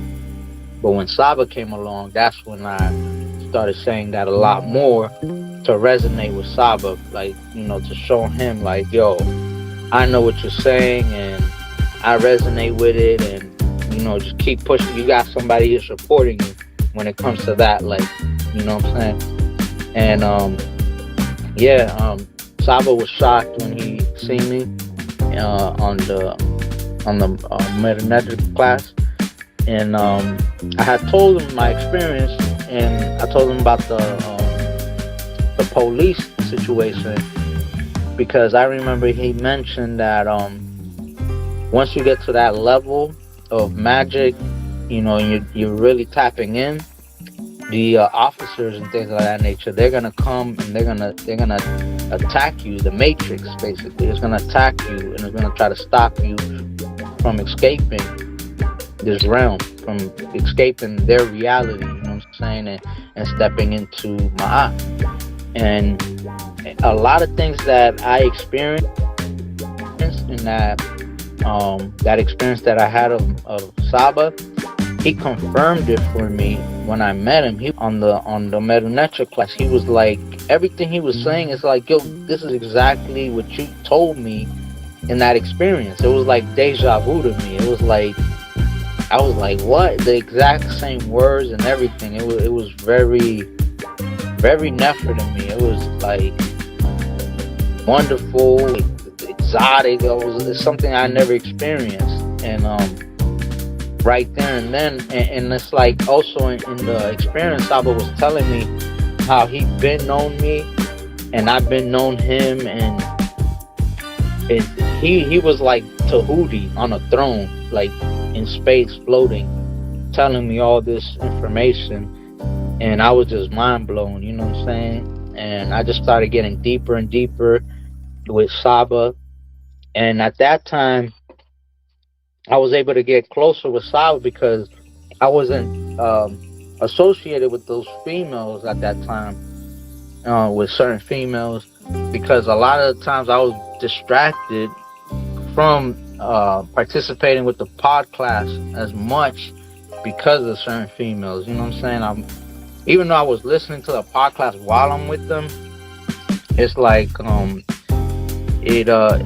it kind of got me distracted. It kind of, you know what I'm saying, because you have to battle and fight and do all this extra stuff to balance so-called relationship, and it was just very draining and, you know, waste of time in a sense. You know, it was an experience to learn to do what I got to do, but I realized that this is more serious, focusing on Saba in my art, because I wanted my art more than anything. And, you know, I'm like, what's love if you don't got my art? You know what I'm saying? And I'm like, I'm into my art. I need this more than anything. But yeah, that's how I met. That's how I gravitated to Saba, and then going to the classes, it confirmed a lot of things. How he mentioned about the dreams, everything that he would say, I would like. It's like he would say certain things, and it would like make sense to me right away. It wasn't like it took me too long to get. It was like something I was seeking for already. So it's like as long as I put that little bit of effort, it will get the ball rolling. It's like riding a bike. As long as I keep pushing the pedal, eventually I'll be able to get faster and faster on the bike. And that's how I always felt with Saba. And ever since that experience, I always felt like Saba was right there with me. Like he's always with me, all around me. And I told Saba, like, I give him full access to my life. Like I don't have no privacy. There's nothing that I gotta hide from Saba. Like it's an open door. My Eve is an open door for Saba. Like because I know Saba doesn't have evil intentions. That's another thing that I was judging him, is seeing if he has any wicked intentions, evil, nothing like that. So it's like it was all my eyes, all pure intentions, and I clearly seen that because my experiences with evil people. Like my first Sifu, he was wicked, you know what I'm saying? And I still listen to him. I still learn from him because I'm like, I want this lessons that you have more than anything. Like I know you're not a good person, but nobody else had his style of martial arts at the time. Nobody had that kind of information. And I knew, like, this is what I gotta go through. Like, I have to be disciplined and pick up what I need and not fall too deep in, but have my boundaries, but still be able to get my information so I can keep it moving. The Sifu that I have now, that's the master, you know what I'm saying? That's the dragon right there, you know what I'm saying? And I'm glad I got him opposed to the other Sifu, but I learned my patience, and that's why with Saba, having different masters, I learned from Saba. I learned how to be with Saba. I learned how to act with Saba. Like I understand not to try to be too clingy to Saba. You know what I'm saying? Learning to not look at, because certain people would look at Saba like a father figure, which I do as well, but I don't give him all that responsibility because that's a stress. He doesn't want to be nobody's father like that. Like he's not, you know what I mean? He's the master, you know what I'm saying? So you got to give him his space and respect that. And I believe in one of the Sabai, the teachings, it teaches that, the masters, you gotta separate your master from a friend. Like you can't think that your master is your friend. So I don't expect certain things from Saba. I don't expect to talk to Saba the way I would speak to you, the way I would speak, to anybody else. Like I see Saba as a coup, a pyramid. Like he is, whatever it is that he needs to be comfortable is what he needs, because he's like the fountain. He's the water for us. You know what I'm saying? And so having these other masters, I learned patience and discipline. So I already know how a master is, you know what I'm saying? How they behave and things like that. And what made me come into the House of Attendo was I always enjoyed the House of Attend and also the community. I was always, I was for it. But the person that got me to want to join was Ahati Ma'at, because Ahati Ma'at, I saw him as a general. I saw him take it serious. Like he was more like, to me, he was like the revolutionist. You know what I'm saying? Even though Saba's like that too, but Saba's more calm. You know what I'm saying? He's more subtle. But Ahati Ma'at is more like rebellious. You know what I'm saying? And hearing the stories that he had talked about on the podcast, how he would behave and how he would act in the past, it reminded me of my growing, my experiences, and I related with a lot with Ahati in that sense. But just the seriousness of what Ahati mentioned, even though Saba has always mentioned that as well, but it's just that with Ahati, he re-edified that a lot about, you're putting your life on the line, and you always talk like that, like, yo, we're going to war, you know what I'm saying? And I'm like, yeah, that's what's up. That's what it is. You know what I'm saying? So I'm like, yo, I'm for it. I'm with y'all, man. Like that's what I'm about. You know what I'm saying? And that's what allowed me to want to jump into the House of the Ten, was that warrior mentality. You know what I'm saying? That revolutionist. And like Saba, he talks like that too, but Saba's more subtle. You know what I'm saying? He's more calm, unlike how he was when he was younger. Rebellion, you know what I'm saying? Burning down schools and doing all kinds of stuff like that. And it reminds me of me, you know what I'm saying? And growing up, going to these Bible studies, I would have arguments with the pastors, because of the whole Jesus thing. You know what I'm saying? They weren't like, the Christians are the main ones that push that Jesus thing more than anything. Like, their whole issue and their main concern is that you have Jesus in your heart. Do you believe in Jesus? They don't care what you do. They don't care if you're on drugs, you're a killer. They don't care what. They don't. You can steal from them as long as you have Jesus in your heart. You're okay. You're forgiven. And I always had problems with that. I always had fights with them about that. Even though I was cool with everything else. You know what I mean? In the Bible and all that. But when it came to that, it was like always they would take me outside and they would get raged and angry. I would bring out, the anger out of them, and I wouldn't budge. I'll be like, yeah, oh well, you know what I'm saying? I ain't falling for that trick, you know what I'm saying? But things like that, letting go, is what I feel like it like guided me to come more towards my eye, seeing, getting rid of a lot of things, a lot of different things. When I was locked up, telling myself I'm not gonna look at myself in the mirror. I'm not gonna eat no sweets, because that's a big thing when you're locked up, all the canteen and all that. And I'm like, yeah, I don't care about none of that. I'm not here for that. And just letting go of certain things as I grew up, getting at a later age, showing that that's part of the discipline that I picked up. Sacrificing things, you get rewarded. You know what I'm saying? Like the holidays, a lot of the family members and friends would look at me like I'm strange because I'm not celebrating, certain holidays, and I would go against it. And then learning the histories of these holidays, I'm like, yeah, I'm definitely not doing this. And people still, they didn't care. They still gonna do what they do. You know what I'm saying? But yeah, man. How does all the people surrounded by you look at you now, from who you were back then and who you are now? Is your space respected now about who you are and how you identify yourself, compared to probably all the people saying wild things, probably your parents too, siblings or whatever? Is your space respected now? Your identity, who you are, is that they may not have to agree with it, but do they just let you do your thing, So I'm not close to none of my peoples. I haven't seen my peoples for a long time, for years already.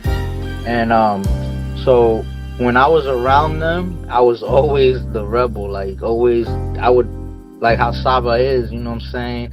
But I'm more like shout out. So I would talk, like, let's say if they're having a family reunion or, Thanksgiving, I didn't celebrate none of those things or whatever, right? So I would go there. When I do go, I would go to be like, yo, Jesus is evil. Let me break it down to you. Have a whole book and whole presentation. And people be like, yo, what are you doing, man? Look at this evil person, da da da. And this was years ago. And I would be like, this is the devil, and let me break it down to you. Look, on this verse right here, blah, blah, blah. And just doing little things like that. And people outcasting me. I was already outcasted as it is, as a teenager. But later on, it became more like I was the devil, you know what I'm saying? And even with my eating habits, because I already knew about certain eating habits, I stayed away from from like the Red 40 and all that. And people would look at me like I was weird. Like they would always think because I'm going against Jesus that I'm in some like Muslim or different religion. And it's like, yo, Muslims believe in Jesus. Like they believe in the Bible. Like what are you talking about? You know? And all these other religions or whatever. And it's like, nah, man. Like I'm just, to me, it was always a spell. Like I looked at them like they were under a spell. And nah, they never respected while I was around them, they never respected my space. They never respected me at all. They as far as like my parents, my mom's like hated me. She wanted me dead, you know what I'm saying? My pops, he looked at me, they looked at me like I was crazy, like I was retarded. Like my pops, at least, he viewed me like I was retarded. Like you just an idiot, you don't know what you're talking about. And but I wasn't raised with my pops as much. Like I didn't live with him. I lived with more with my mom's. And with my mom's, she would have like what's it called, church reunions at the house. And yo, when I was around, it was chaos. Because it's like I was against that, you know what I'm saying? And I would talk to her pastors. I would talk to her like so-called leaders. Some of them would resonate with what I'm saying, because it's like I can hang with them. The other people can't, you know what I'm saying? Because they're just followers. They don't know about the Bible like that. So when they would try to challenge me and ask me certain questions, I could rebuttal them real quick. I could break it down. Opposed to everybody else, other sheeps, they were just like, it's Jesus or not. Like how I am, out or not, you know what I'm saying? They're like, Jesus or not, you know what I'm saying? And they were hard on it. They were just hard-headed, you know what I'm saying? They looked at me like I'm hard-headed, and the majority of my family, they looked at me like, you know, I'm hard-headed, stubborn.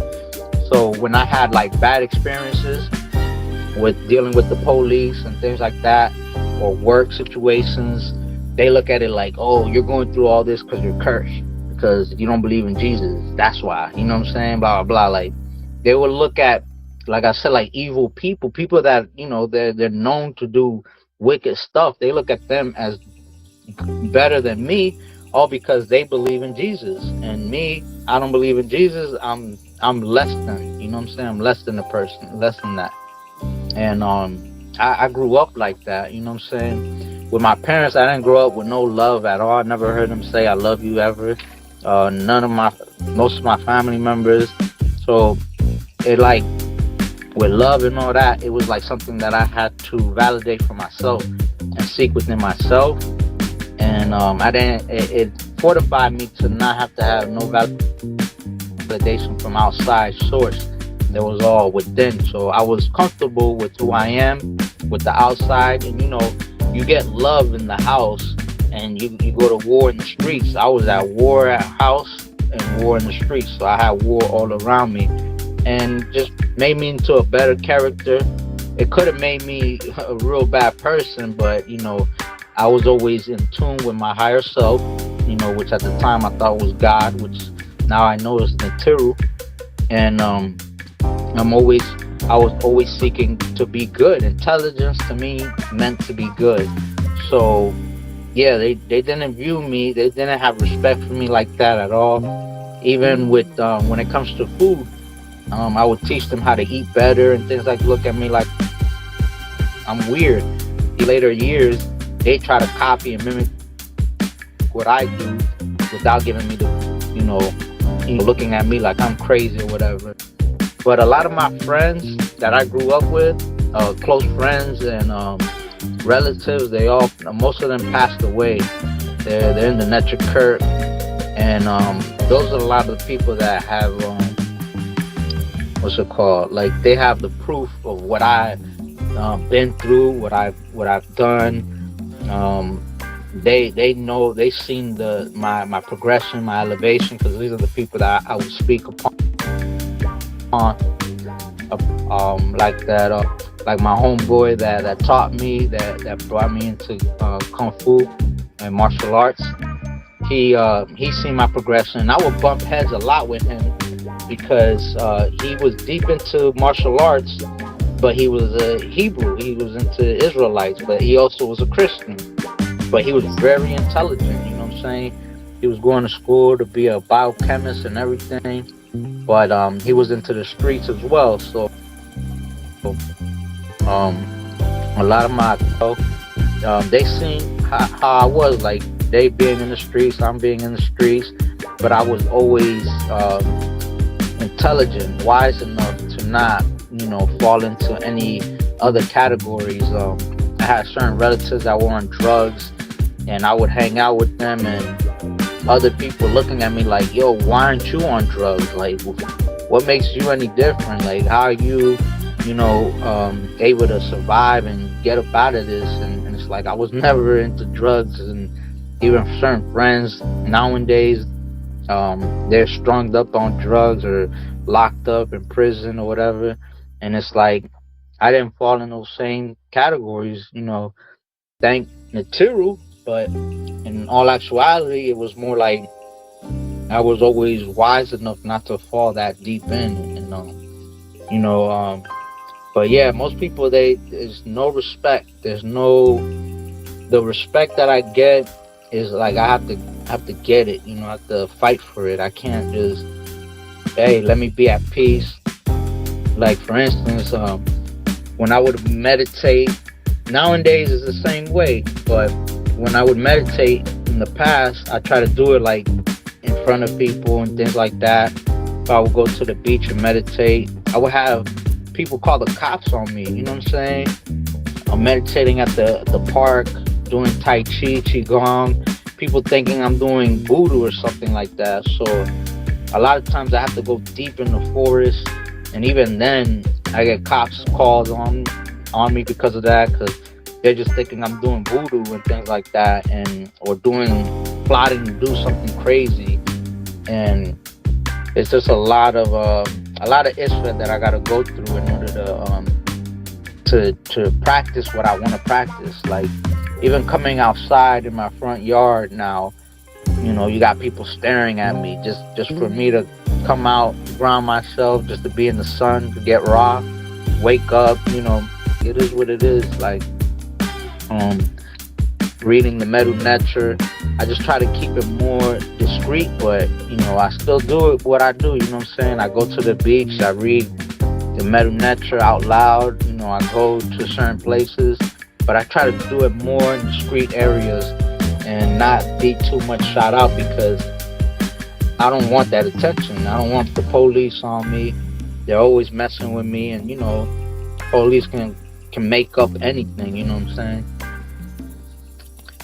Like I'm gonna share real quick this one experience that I had. I had told you, and you were on, and Ani and Basitut that one time, and this is me practicing my blue light energy, blue aura, by what Sava had taught us, the ritual.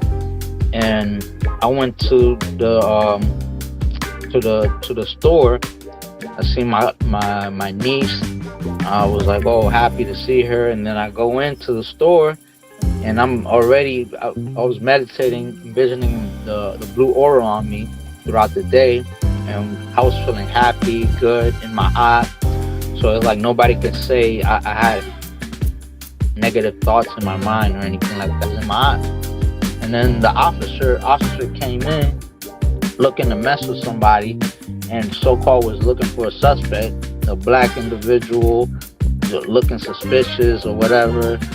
And I just came in, I'm shopping a regular day, and this officer comes to attack me, trying to search me, go through my pockets, and I'm like, nah, you can't do that. Like, what are you doing, yo? Oh, let me search you. Weren't you in this? Were you in this area stealing? I'm like, no. What are you talking about? He's like, yeah, I got a call that somebody was stealing. I'm like, what does that got to do with me? Let's go to the manager that called that I was stealing. Nah, let me just search you real quick. Let me search you. I'm like, nah, I ain't letting you search me. And then I'm like, come on, let's go to the manager and just find out who called the cops on me and see if I'm really that suspect you looking for. And then she walked away. She turned around and she's like, "Oh, I'm gonna arrest you," like mad.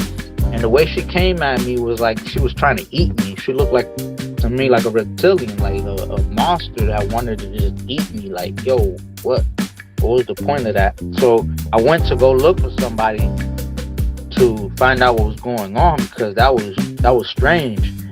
And I go and I seek a manager, and the manager is the Tamahu, and the officer was the Tamahu too, and it was a female. And then the manager, he was a Tamahu, and it was a guy, and he was like a racist.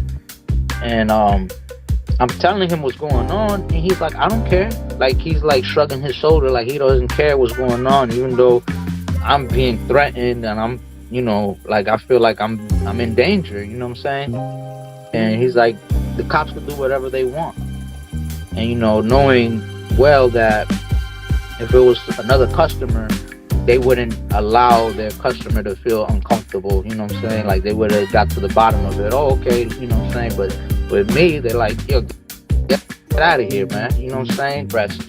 That's how they have that mentality. I'm like, okay, let me go look for somebody else, because this is no help. Because I need to get to the bottom of this.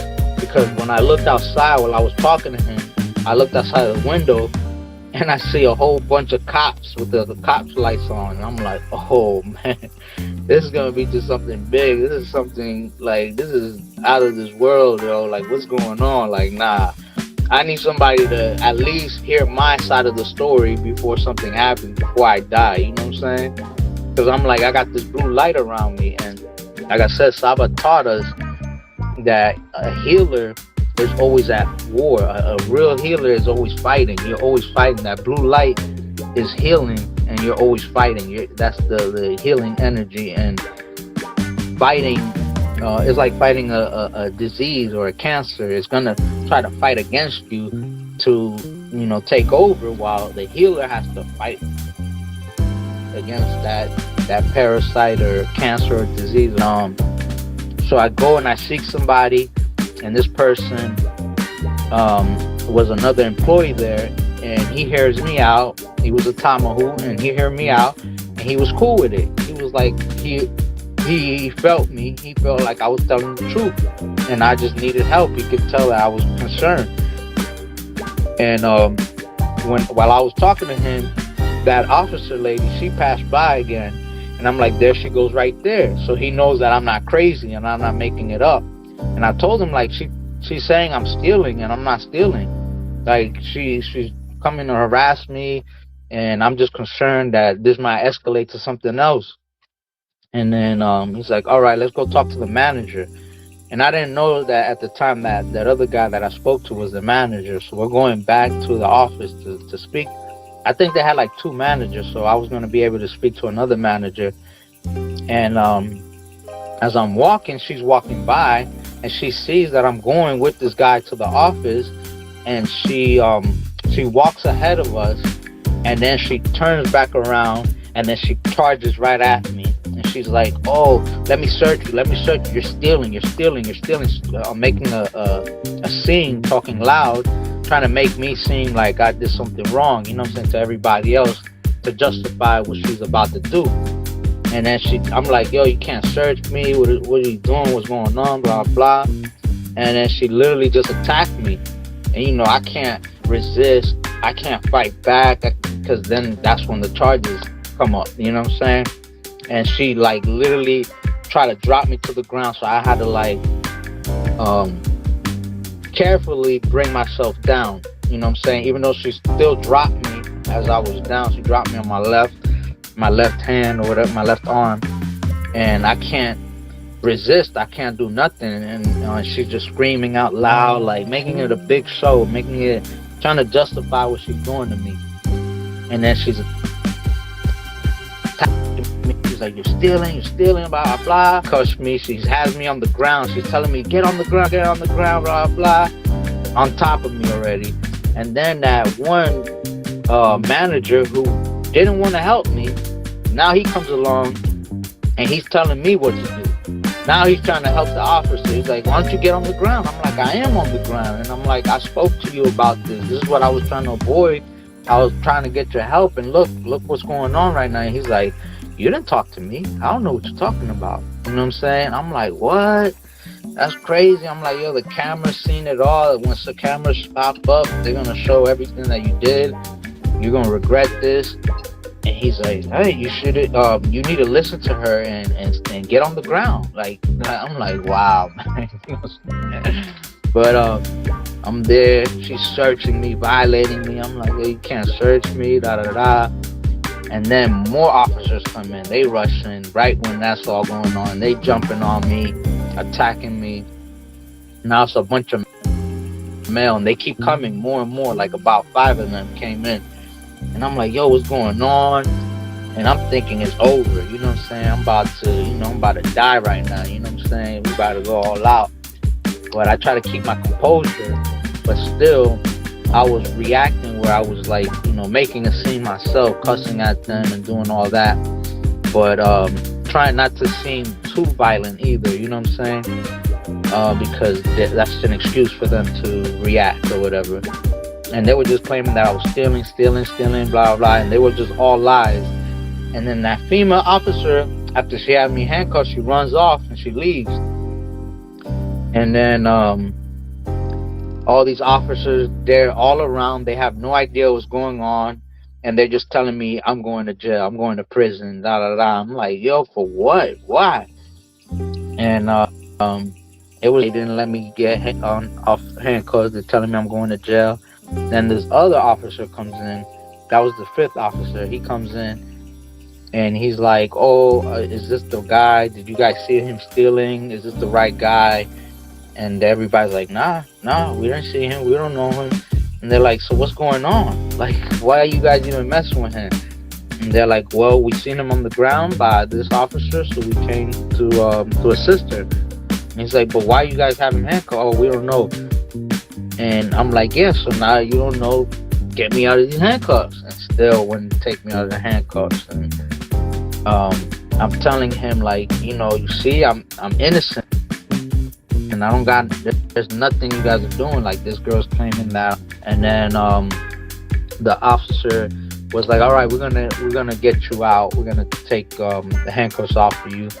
So I turn around to let him handcuff me, and he wouldn't do it. The other one as well, he's like, oh, we'll handcuff you, but you're acting real crazy right now. I'm like, I'm not even talking right now. Like, I'm silent.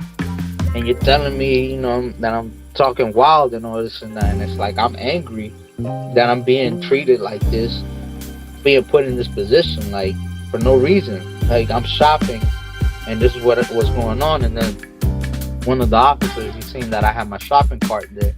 He's like, is this your shopping cart? I'm like, yeah. Oh, you've been shopping.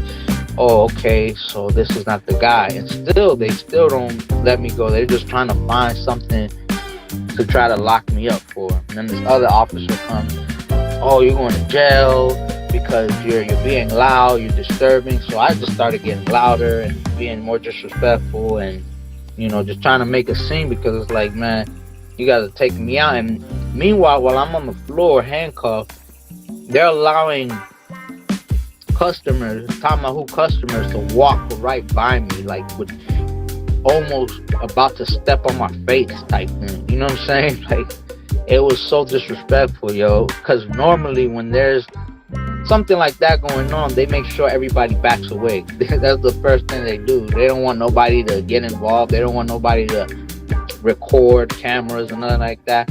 But with these Tama who's walking by, they let them do whatever they want. Like, as like, yo, you're a nobody. Get out of here. You deserve to go to jail. You deserve to be on the ground, even worse, dead. You know what I'm saying? And afterwards, they took me. They picked me up, and I was standing up. I was, telling them, "Oh, you violating me," and I just started, wilding out a little bit more, screaming more. As far as like yelling out, how I'm being violated, you know what I'm saying? And I don't consent to no search. I'm not supposed to be handcuffed. Like, you guys are violating my rights. And they were getting scared because certain people were concerned, but they weren't doing anything. Nobody recorded nothing of that. And this was all in, in the store, and then they took me outside, ready to put me into the police car, and I'm like, nah, you're not letting me go into the police car. I'm not going in there, and I just resisted to go in there, and they're like, all right, we're gonna leave you out here, and they were just trying to find out if I was the suspect. Come to find out, this was from a whole nother store, and I didn't match the description at all. This person had a whole nother color. I was wearing black and blue.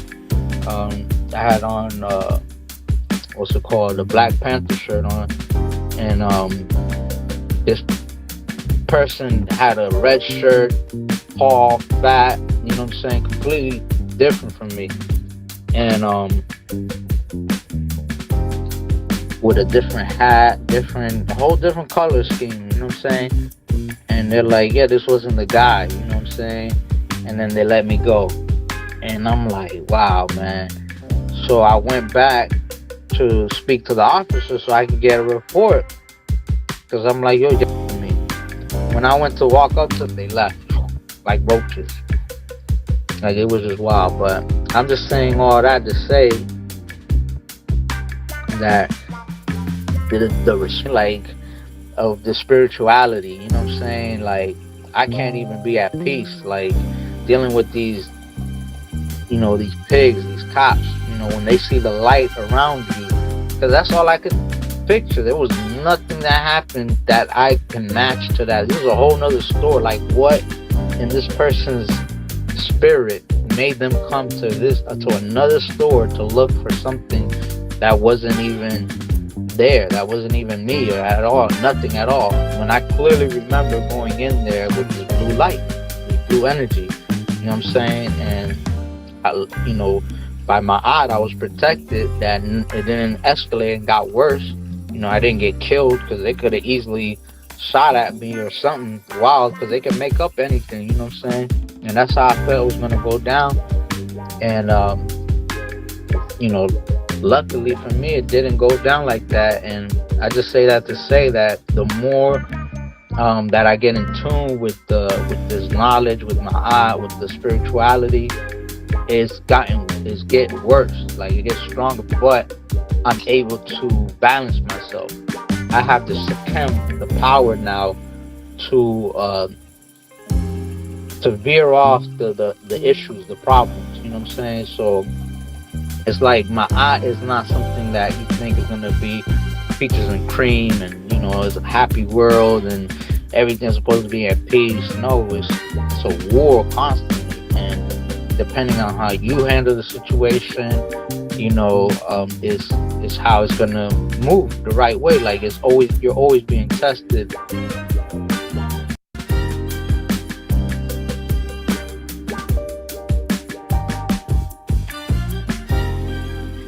And at the time, I felt like, I was being attacked, but, now I see it like that everything happens is because of my aunt. Everything happens through the Natiru. So it's like Natiru was the ones that put me in that predicament to remind me how serious this is, and that I am doing what I'm supposed to be doing. Like, there was no other excuse. There's no reason for that to happen to me. I didn't come in there thinking, oh, something bad is going to happen to me. I didn't look at the cops and say, oh, man, the cops are here, and got scared and manifested negativity, because that's what a lot of people would say. You know what I mean? Oh, it's the way you think and that. Like, I didn't come in there with that thought frame. Like, I just saw my niece. I was happy. I have blue energy around me. I envisioned that already. I came in there in my eye, you know what I'm saying? And that come about. So, it's the same thing that I go through in life nowadays, you know what I'm saying? It constantly goes like that, but I'm fortified in my eye. Like, I'm solidified. I'm not paranoid and all this and that. Like, nah, I'm focused. That's why I walk around with my head up, because it's like, those are one of the instances that I've been through. There's been many other instances that I've been through as a teenager and still, but I don't let none of that stop me, you know what I'm saying? Because that we are in the Matrix. This is the Matrix, and the Matrix is gonna anytime your light shines, they're gonna want to try to cap that. They're gonna want to try to stop that from shining and letting others get that light. You know what I'm saying? So that's why, to you for allowing me to do this interview. You know what I'm saying? Because people need to hear that. Okay, yeah, hey, Tua, for sharing that, man. As we come to a completion with this, what advice would you give those who can relate to your situation, that all the experience that you've been in throughout this lifetime? What advice would you give those out there who can relate to your same situation spiritually, just in all aspects of your story? To So I would say, you know, you gotta stay focused. My eye is the foundation. Keeps you in harmony. Keeps you the laws of my eye to keep you as a good person, the morals. Because this society, especially with the so-called leaders that we have nowadays, you know, when you read about the 48 laws of power or whatever, things like that, it teaches you how to be an evil person, how to be a manipulative person, an unhealthy, you know, type of person where it's like, it's all about me. It's more, you have to have your morals. My eye and Nichiru have taught me, you know, through Saba, is that no matter what society tells you, but a good person overall is a better thing than being bad, than being an evil person. Being intelligent is way better than being dumb. Than, you know what I'm saying, being a leader, standing up for you with what you believe in is more important than just going with the flow of what other people tell you.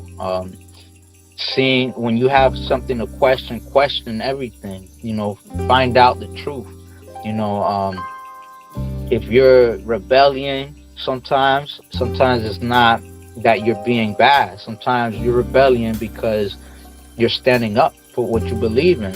Sometimes it's your spirit awakening, telling you there's something more, there's something deeper than this, you know.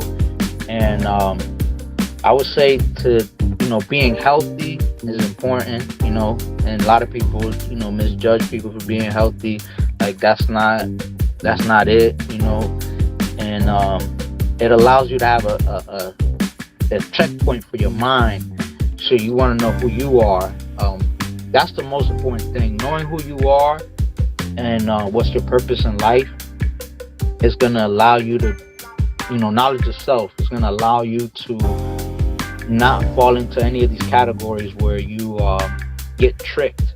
Because if you don't know who you are, anybody can come along and tell you what to be and who you should be.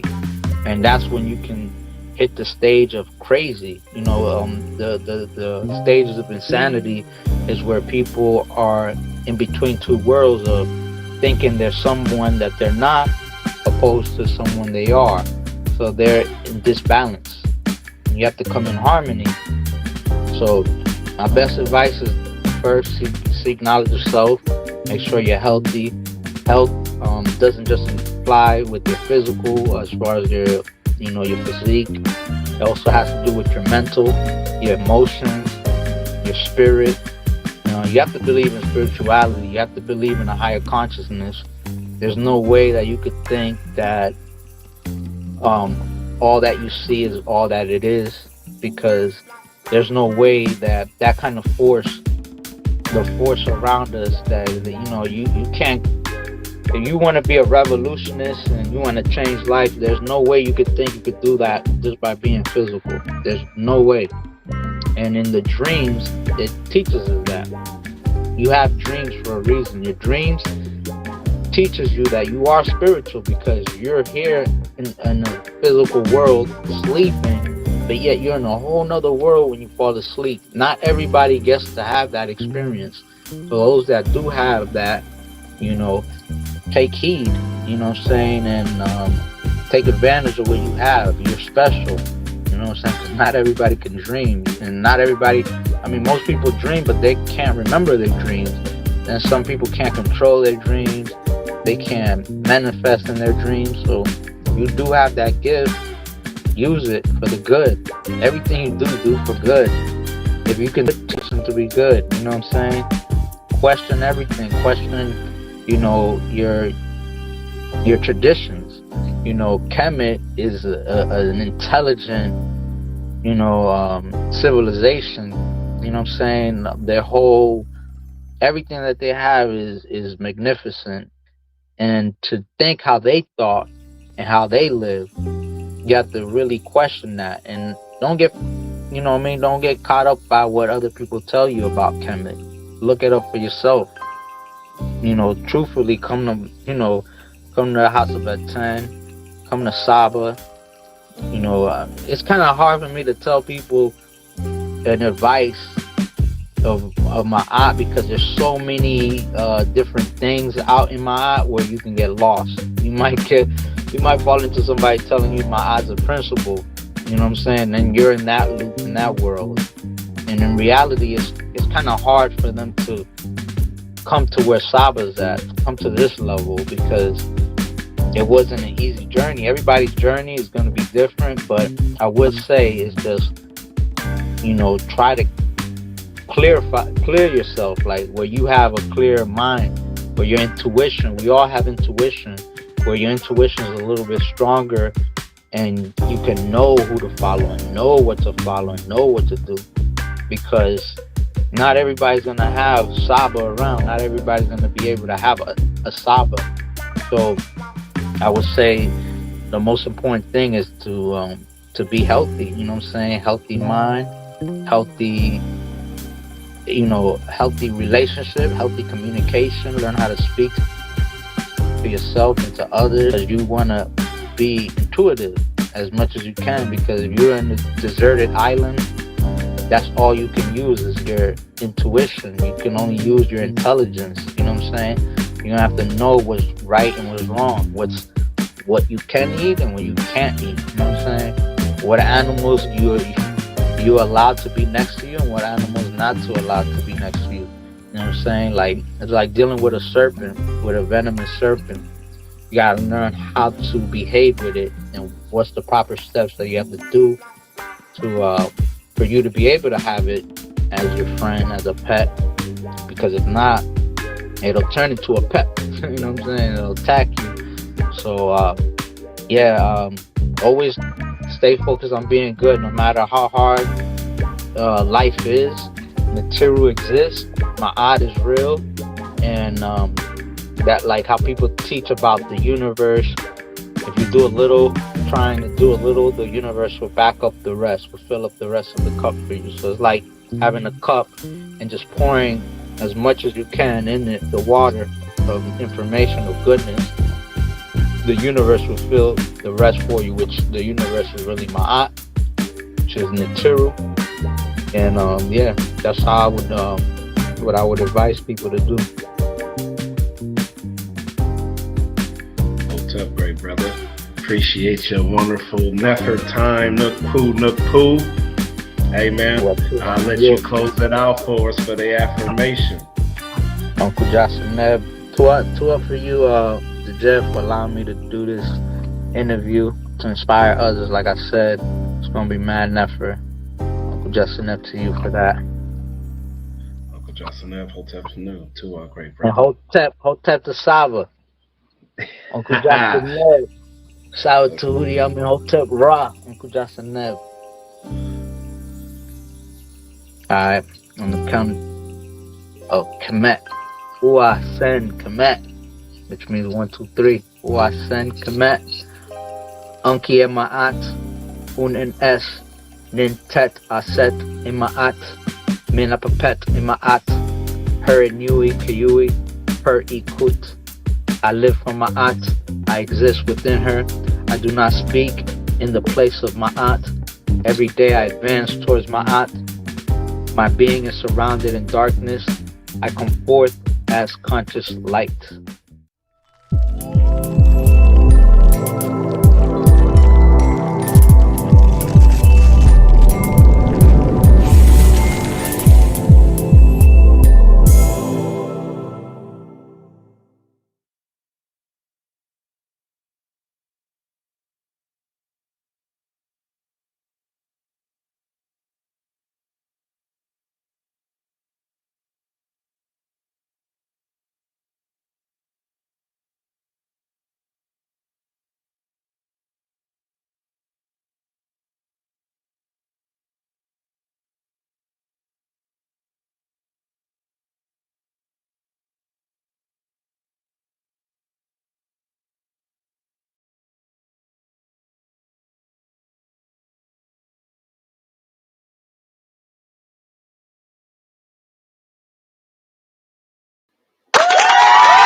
can hear it.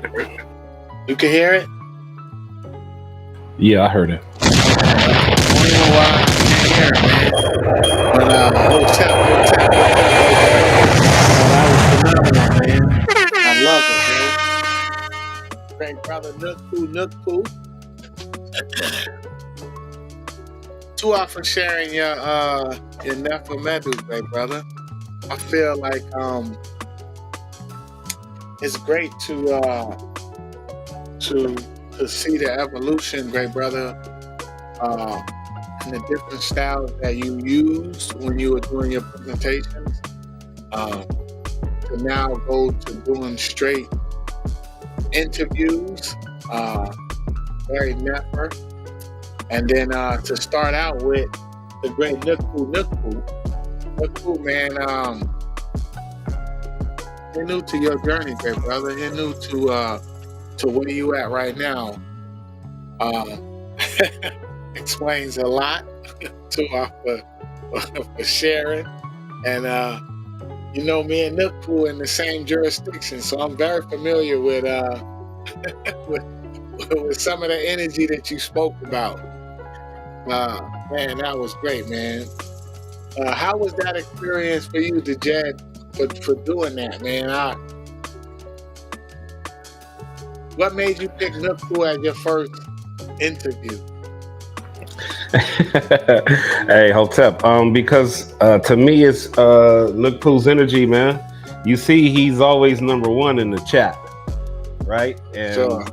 and someone like that, you know, they got a story, man. You know, NUK PU been through some experiences. So I think his energy was definitely the way to kick things off with the interview thing, and I knew he wasn't gonna hold back. Like, you know, NUK PU is very unapologetic on what he says, and he's straight to it, man. He don't spare no feelings.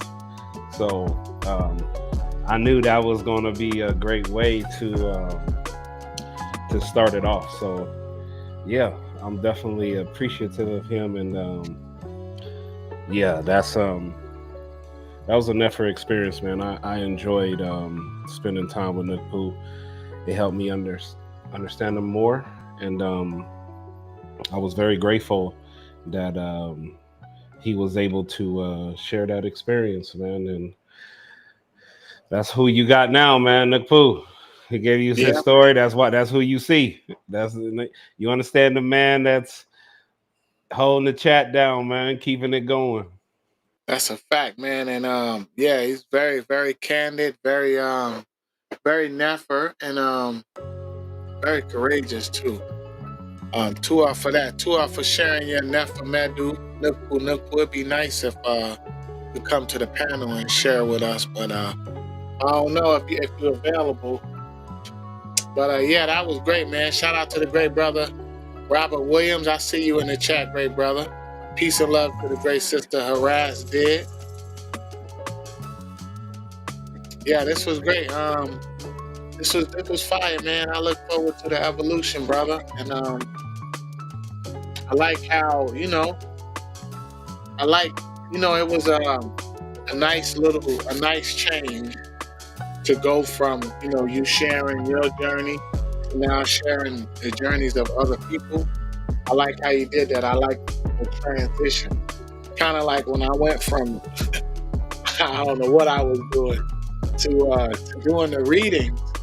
It was kind of like, I didn't really plan it that way, but I'm glad it went that way because it was, I think it's necessary for my growth for me to read the stories our ancestors left behind. Like, of course, we need to read them and study them, but for me to do what I do with that, I think that was necessary. I don't think that I would have, I'm grateful for the way that it happened because I don't think that I would have stumbled on to doing that the way I did, Because at first I was just reading, bro. Now I create whole, I don't even know what it is, but it's still just me wanting to learn and me familiarizing myself with the story. Because every time I do one, I'm new. Like it's like the story I'm doing now. The next one is, man, I never read it before. So, um, shout out to you, great brother, for definitely for growing, evolving, and continuing to move forward, man. And everybody in the house to add to. Peace and love to everybody in the chat, all the supporters. Peace and love to our great teacher, Master Teacher Scott Tahuti Amahotep Ra, all of the room members, Pastor Flip, Araz D, Minty Hotep, Angela Gates, Robert Williams. Yeah, great brother, you got any words you want to add before we bring up the brother?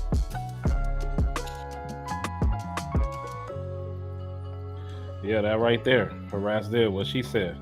What she said?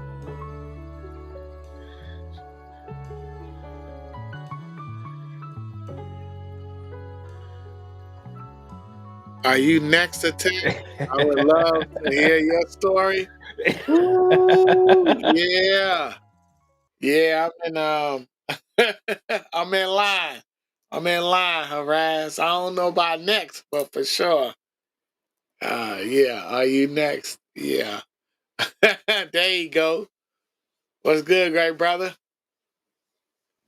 Hotep Naturu, Mary Ma'at, Hotep Sanu, the Jet, Hotep Sanu, Hotep Atef, Hotep to everybody on the chat, everybody watching, to us for paying attention and watching this Nefer interview.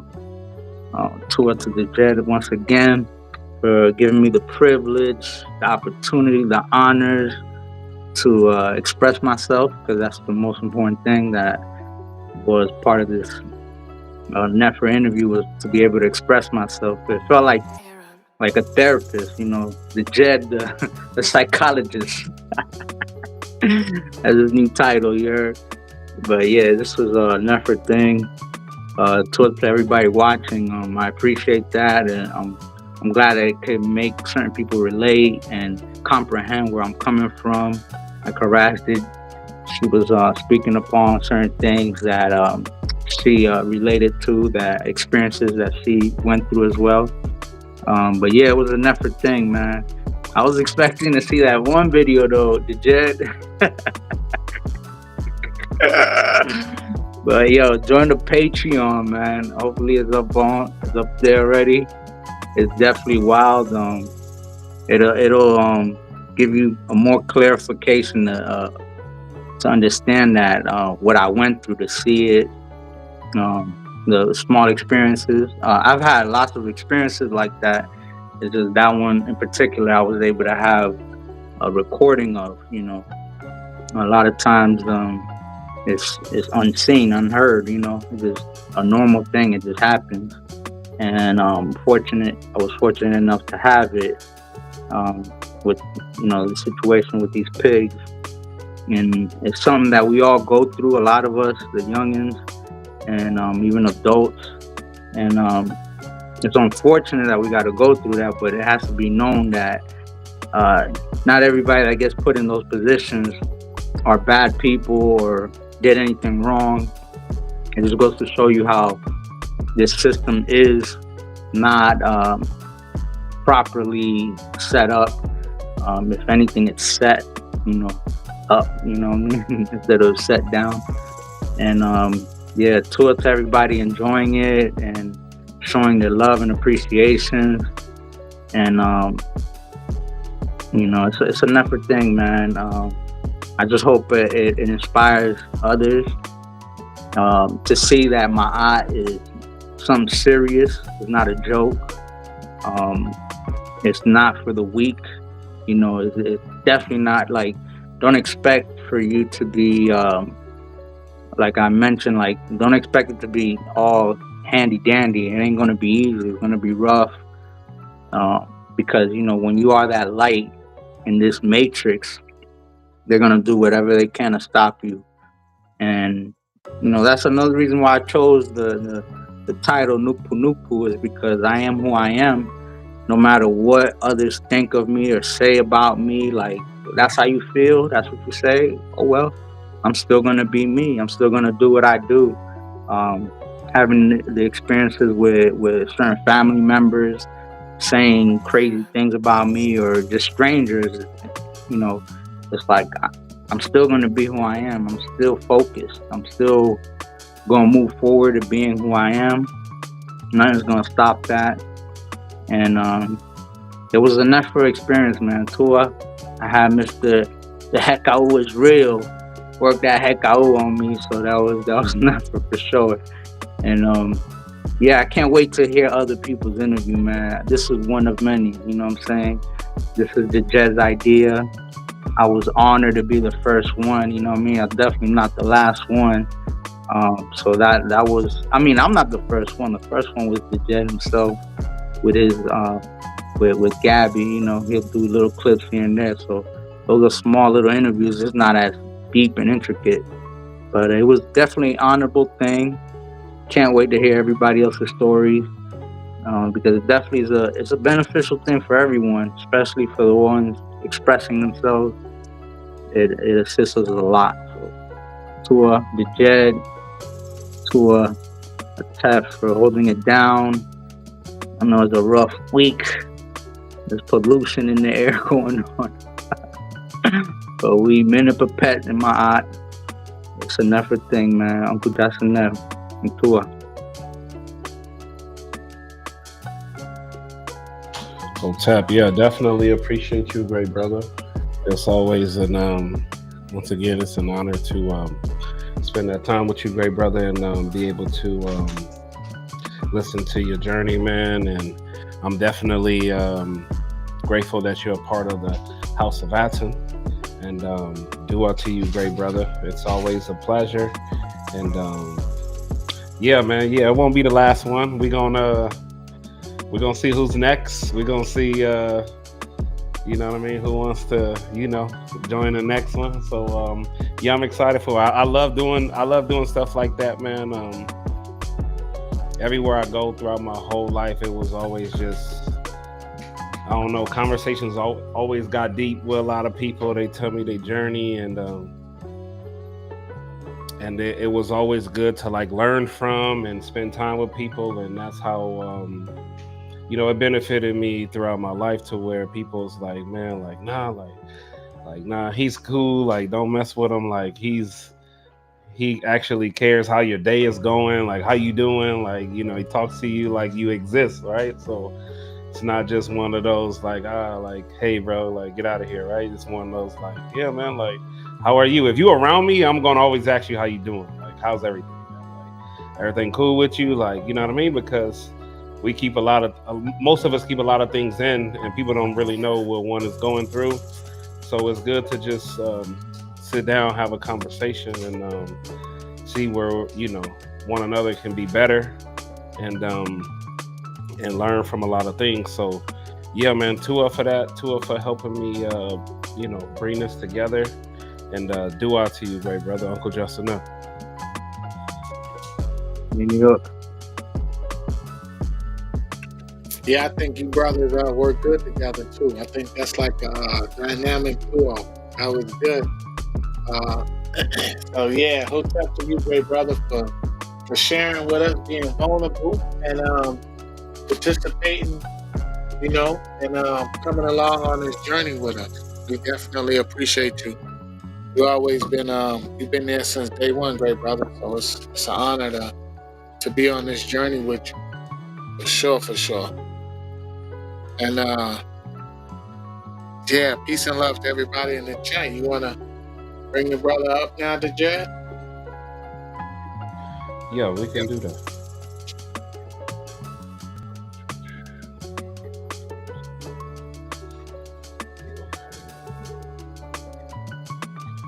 Let's see how we do that.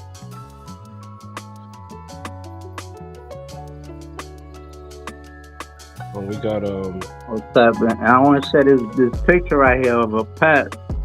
This is it's like 10 years old, man, older than 10 years. So this is definitely a dream come true, being part of the House of Aten, and being around individuals that think the same, and especially with Saba. It's like a treasure, a golden treasure to me. So, to a Tasaba, Uncle Justin.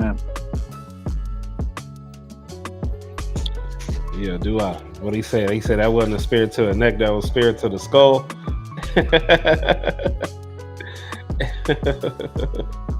Yeah, so Hotep, I see the great brother Patah's on. He got an announcement to make. So, yeah, let's see if he's in. Patah, Hotep, can you hear me, great brother?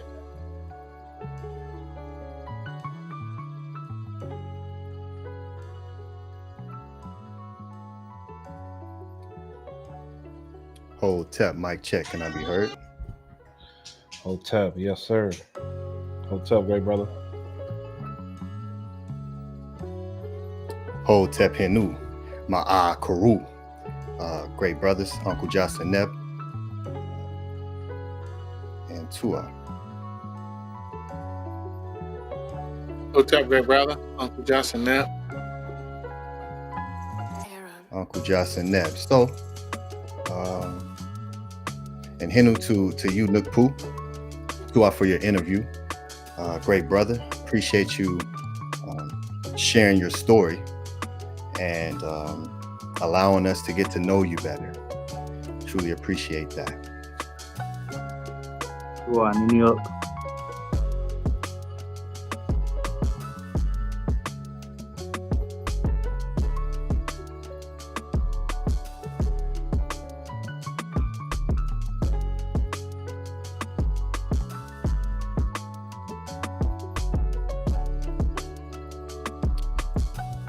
Mic check, can you hear me? Yeah, I can hear you, Patah. Okay, good. Wait, I see Amun Kaz on the panel. Hotep, if you want to give some words before I speak. Hotep, Uncle Justin Neb, to NUK PU and the Jed for a fantastic interview. I'm currently having camera difficulties I'm trying to work through. But Tua for this beautiful interview to both of you. It's absolutely fantastic. Great hearing how you got to where you're at, NUK PU. I understand you a lot more. I'm happy you're safe. I'm happy you're here with us. The cop story was crazy. And explaining your life and how you got here. I'm happy that you got here. You're lucky. You're definitely lucky. I'm appreciative that you went through what you went through, learned the information that you did, to understand the value within Sawa Tahuti, and to have the discipline within yourself to be consistent and to be open to learning. And I'm very thankful that you're alive, very thankful that you're here within Ma'at, strong, healthy, determined, like the tip of the spear, and that you are who you are. I'm looking forward to seeing your new Ren coming up, to see your transformations in the future. So I'm very excited for you. To the Jed for creating this. This is a fantastic concept that you're doing, something very creative. You're going out and doing something that nobody else has done within the HOA and within this frequency of Ma'at. For you to have the idea and then do it, it takes a lot of confidence and a lot of courage. So I am very appreciative of you. It is very inspirational. And I second what Haraz said. I'm looking forward to the Tef interview. I want to know more about Tef, know about his past. He said he was selling the CDs. He had the CD man. I want to learn more about Tef. I want to learn more about everybody.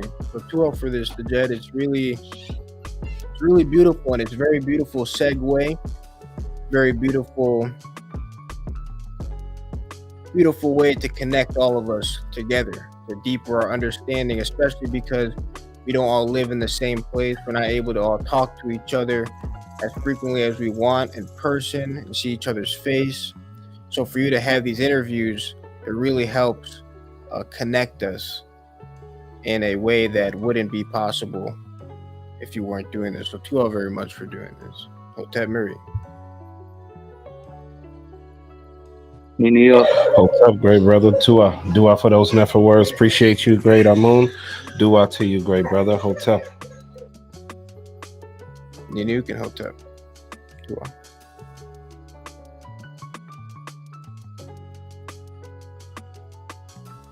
In New York, Nefer Medus or Sun. Tour for you being here, coming on the panel, and watching this interview, this Nefer interview. Definitely appreciate everybody being able to see it and hear it. Tour as well to Patah, Ani, for watching it as well and being here as well. It's a Nefer thing. I have my Sanu, my Oots, being able to witness and see this. It's an important thing, It's like how Amun says, we don't get to share certain things all the time. And even when we gather together, it seems like the time goes by so fast because we can have one conversation that would last almost the whole day. We just get deeper and deeper. So it's an effort thing for me to be able to express myself with no worries of judgmental or anything like that. I don't have to worry about a Junk West coming up here. Oh, you pseudo, do that, whatever, man. Like, I done experienced things that you can never experience. You know what I'm saying? Like, you're a soulless being, bro. What can we tell you? You know what I'm saying? So to know that there's other individuals with souls that can dream, that have upeshes, and can acknowledge the Nefer Sekem of Saba Tahuti Amun Hotep Ra. Uncle Jasanep.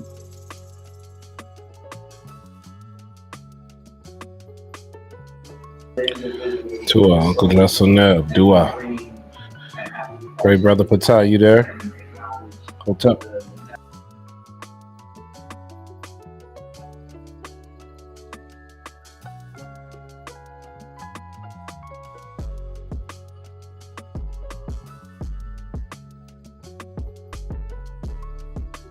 And Hotep Amun, with that word of determination, it's a never synchronicity that you mentioned that because that's one of the attributes that I'm sending into Saba about me, about myself. So it's something that I had to think about for months. You know what I'm saying? So Tua for picking that up and saying that because it's definitely something that I picked up from Minty when she was talking in the Killer Priest podcast about how when she falls down, she comes back up. I was going to use the word discipline, but it was more like determination. Like no matter what's in front of me, I'm just going to keep going. Like whatever it is, whatever happens, it's my odd or not. So, Tua, Uncle Justin. NUK, Uncle Justin. That's a beautiful trait to have. And for other people to see it, means it's natural. Nature.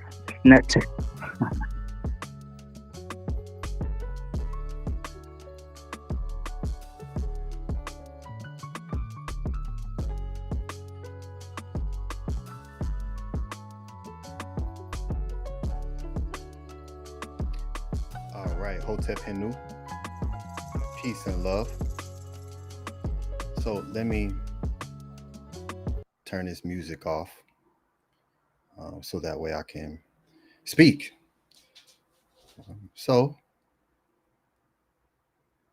And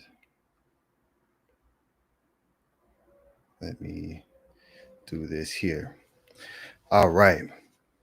Hotep, Henu, Kuru, peace and love to all of you out there observing, watching.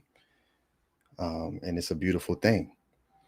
So there's been some major shifts taking place, and a lot of, well, not a lot, but some some conversation taking place behind the scenes. And with just little words that I'll speak on as myself, as the Sob scribe, as Ptah. Um, it has come to my forefront, my awareness, that it is time for myself to continue to keep moving forward and to Kepara from the House of Aten. And I know that this is a very seems like a very abrupt thing, very instant thing, um, and uh, and I'm sure it'll bring forth a lot of confusion and a lot of questions, right? In which it should. Um, and so, with just being very short, um, the House of Aten is something that I began building um, with some great brothers, and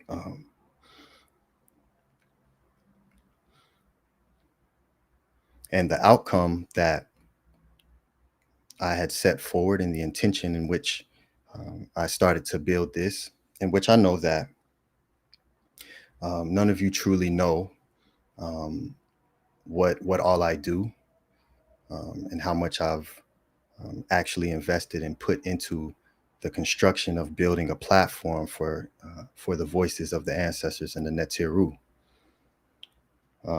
And even the brothers who are directly with me building it do not know um, just how much Mary I've put into building what you all see here, and uh, and so with no excess, um,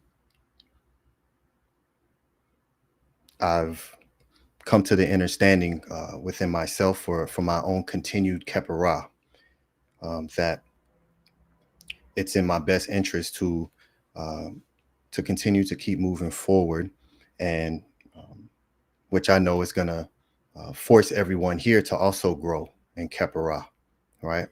Because um, that's what this calls for. And from me, there is nothing but pure Marie, and praises, um, in which what I give to all of you who have supported me through this process, and who will continue to support me, because I don't know. Uh, I'm sure that what happens um, in a lot of cases where we see something, and if we see something that we feel is similar, we'll connect the things, which is a natural byproduct of having a nervous system. But when it comes to myself, y'all know I don't talk about what I'm doing. I just make moves, and I allow people to uh, be a part of it, um, or not. And that's something that I lead with my E, in making sure that I'm able to do the things that bring joy and kepara to the Ebe. Um, and so for myself, I always open doorways, especially for dialogue and conversation, as you all know, to get to understand each other better is part of the reason uh, why I started to build these different platforms to continue the communication, because it's very important for us to be able to communicate with each other effectively, to bring forward what we're doing. So um, I'm very light in the Ebe, I'm very calm and at peace in the Ebe, because I understand what's necessary for me to go to the next levels. And everything that has supported me up to this point is and always will forever be dua. That's how I walk. Nothing changes with me uh, when it comes to what I lead with, um, and um, and coming into uh, building the House of Aten and placing myself and creating a position for myself out of the pure love for Ma'at and the Medu Necher. I set everything aside that I was doing prior, which was a lot, to begin to build what you all are here today observing. I sacrificed and put everything on the line for my growth. And all of you have seen my story, just what's been public, because I don't speak on these things. But you all see that there's, and I always said that for a vow that I made to myself, which is the word Ankh, is anytime anyone ever sees me, by the next time you see me again, there will always be continued growth and transformation. Always. There's never a time when that's not in effect. And that's been something that I've lived with um, since a teenager, and something I've stayed true to, and something I always will continue to stay true to, because who I was coming into the Tahuti Pod class is who you see today, just a more evolved form, right? Just as the person who I was coming in at that time was a more evolved form from who I was 3 years prior to that. And so I don't, uh, I'm just here to just to state those things, and just know it's pure Marie from me. And if anyone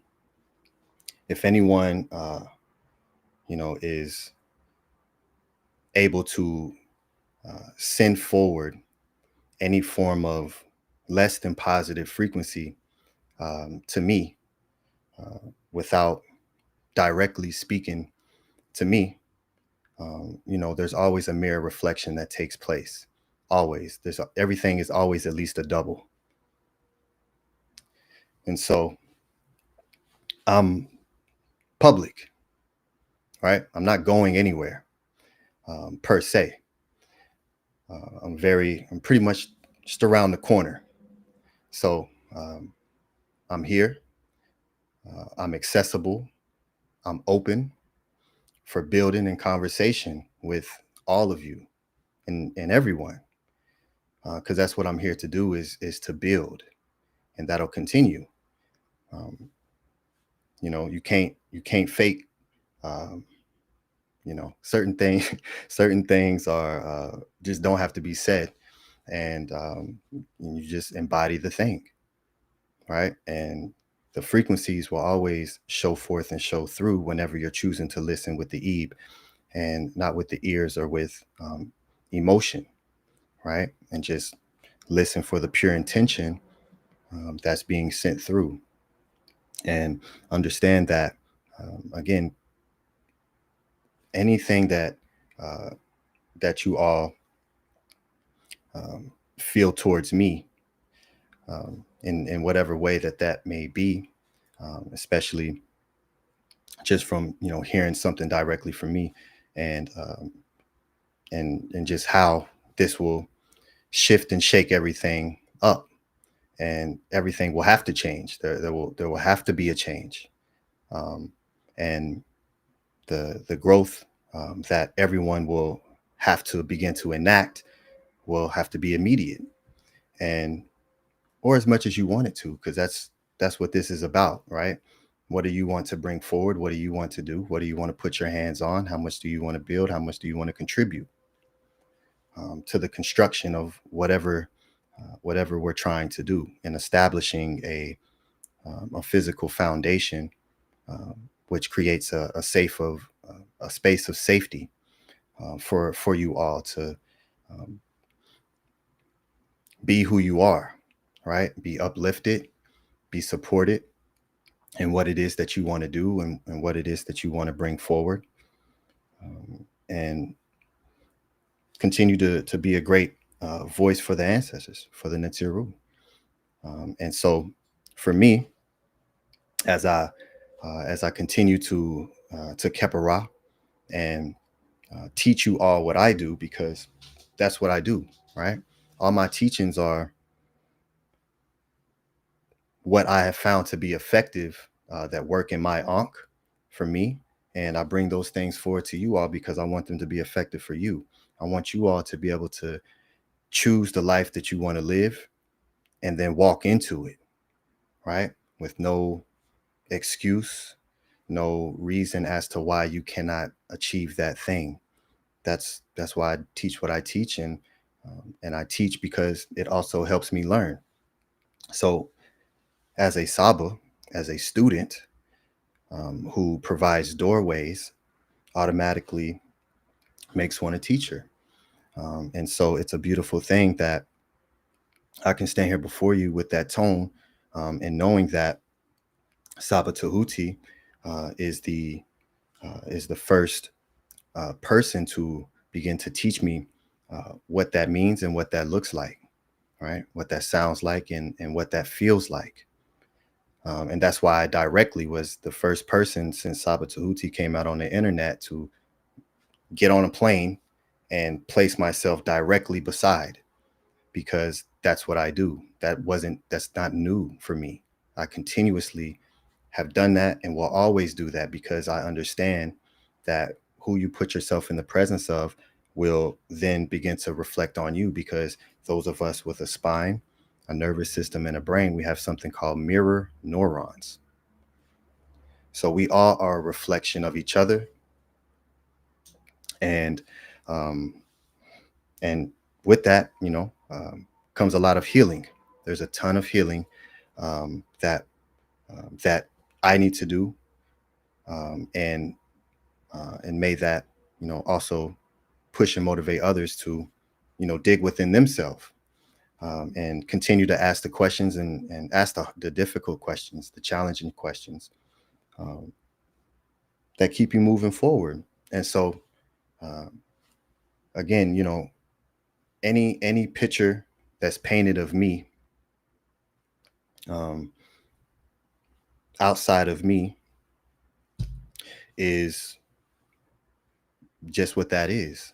And again, I'm here, uh, and I'm not going anywhere. So, um, again, um, the greatest love and Marie and gratitude for Sabatahuti and what he's done for me. And again, I don't have to speak about that because my actions show, um, my walk shows.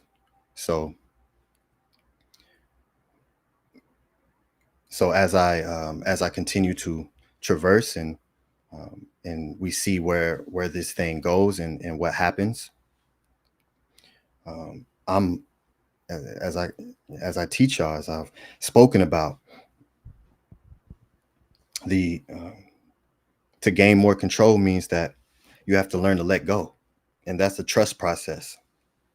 That's a process that literally embeds itself in trust, and it depends on how much self-trust that you have in you, for your ability to be able to let go of the control that you want to have. And so that's a process that I'm always continuously living through and embedding myself in, um, to put myself in particular positions to show others that it's possible to do these things. And it can be done lightly, right? In purity, because that's how I come forth. Ain't nothing changed with me.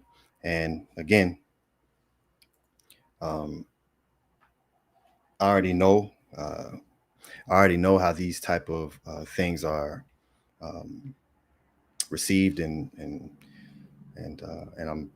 I completely accept that, and that's a never thing to me, because it's always about growth, right? And everything's always a reflection, right? There's always two ways to look at one thing, and the more open that we are to that fact, the further we'll be able to go faster, and build bonds with each other that installs a deeper level of trust with each other, right? And it always starts with self, and we'll reflect on self.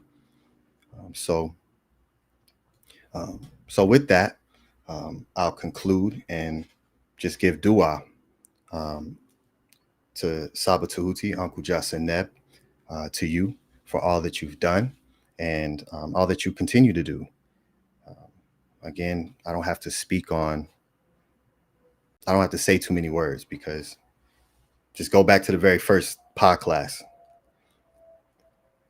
And if anyone, has questions, which I'm sure you do, um, my doorway is open, and no one will ever hear me say anything other than positive things about everything that took place here at the House of Aten, in the way that it's been built up to this point, because it was these hands, this Eve and this tongue, that constructed this.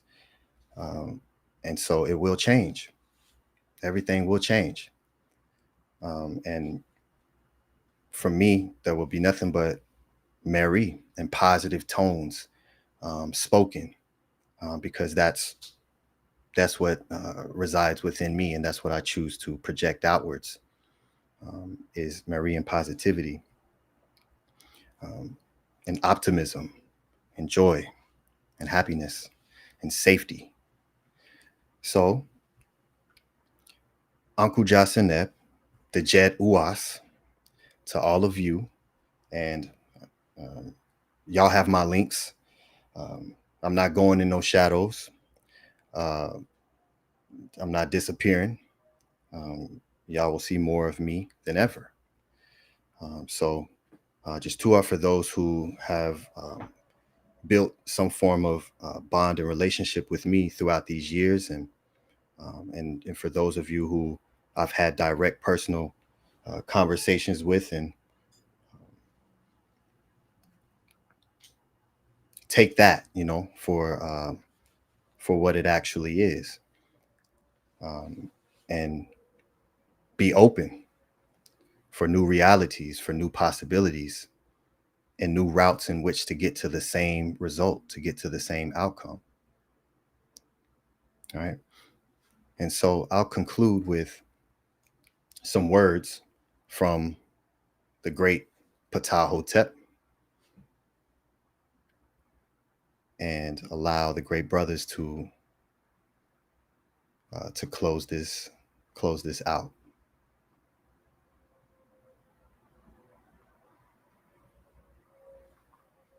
So this is from the oldest complete book on the planet, Ptah, the oldest teachings on state control, the first teachings on the planet to teach one how to master an emotional state, and something that I keep at the forefront of my daily walk.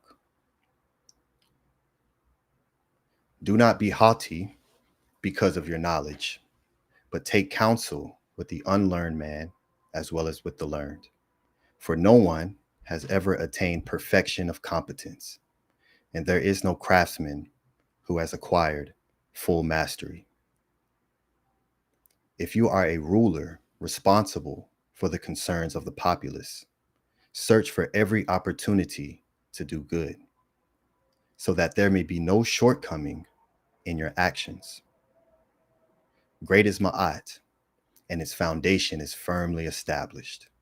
It has not been shaken since the time of Asar, and he who violates the laws must be punished.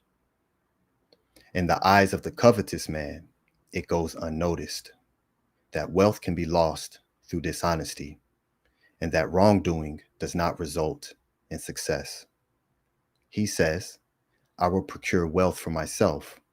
He does not say, I will procure wealth through my diligence. But in the long run, it is ma'at which endures. And an honest man may state, this is my ancestral property. Follow your heart as long as you live, and do not work beyond what is allocated to you. Do not waste the time of following the heart. For wasting time is an annoyance of the ka. Do not lose the hours of daylight beyond what is necessary for keeping your household in order. When wealth has been amassed, follow your heart, for wealth brings no advantage when it is a burden. If you are a man of authority, be patient when you are listening to the words of a petitioner.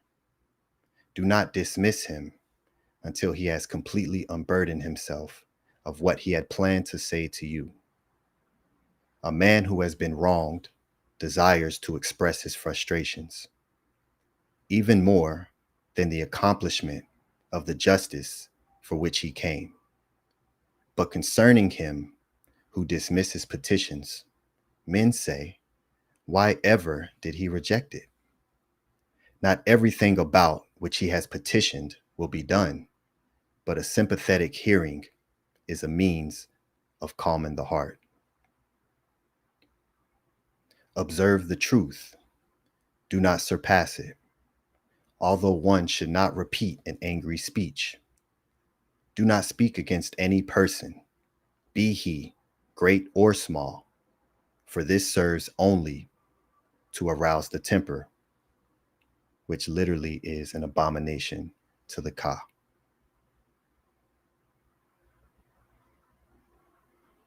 Iti F ma'at. He does ma'at, he does what is right, and his heart will follow proper steps. Every man instructs by his example.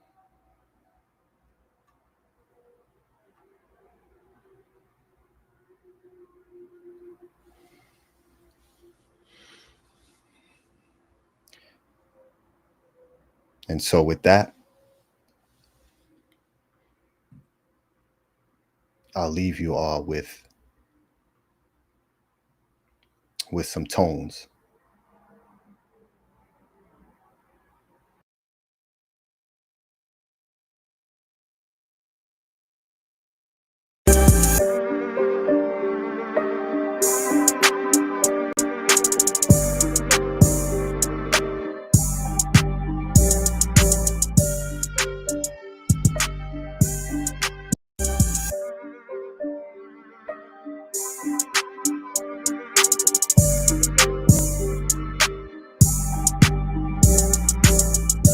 Feeling like a god when I dive in my skin. Heck of M cool when I meditate 10. 3 and seeing right eternal life inside a shin. Shift the Chinese, that's still me God, man. Celebrate with double cake as a Christian. Yup, for heaven's sake, I was born him. When I was born, I was just born again. All action like Jason Bourne since then. I ain't asked for this, nah, I was forced in. Felt like morphine when I saw morphine. Know from seeing all the jumping in and out of friends. Taking bodies on the drive, don't make it back again. See, I try to tell them they ain't wanna listen. See this life forever, they ain't wanna listen. See that power artificial, they ain't listen. Soul, cold show, innocence. Try the evil army left in sightless. Spirits of the night, we unite, click in between more than one eye. You can call me Amen. Right in plain sight, bright lights hit. Look on top of his head, you'll begin to see a disc. Sun moon vibe, I'm the mirror at 10. Standing right in front of you, I'm reflecting. I cool, come through, I'm projecting. Say you feel me, I feel what you're saying. Go, powerful, super saiyan. Double body walking like my name is Go Tinks. Young guy, watch me do my fusion dance. Every word a song, every move is a dance. Proprioception of the walk you watch it. Looking right eye, you're looking at IRA. Let them feel it too, mirror blasting. Pain basking, it ain't no more masking. Mad Pepperard, come me to a content. took what I give. Kingmaker, still I'm locked in. Killing all the evil when I dive in my skin. Effective him cool when I meditate in. Seeing right eternal life inside a sheep. Shift the Chinese that still means God. Man. Celebrate with devil cake as a Christian. Yup, for heaven's sake, I was born here. When I was born, I was just born again. All action like Jason Bourne since then.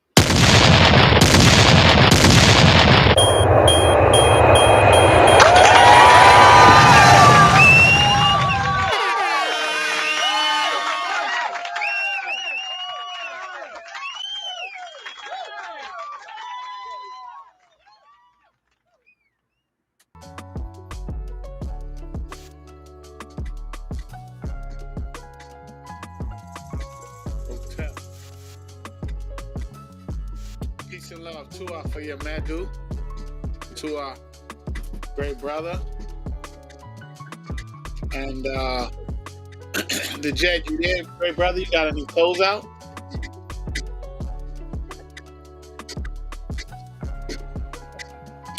Hotel.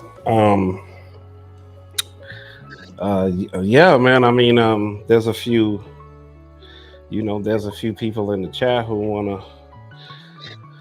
wanna elaborate a little more. They got some questions for Patah, but I don't know if Patah wants to answer any of those. I'm not sure. Yeah, it's definitely going to be Patah's presence definitely will be missed. It's definitely deeper than the surface.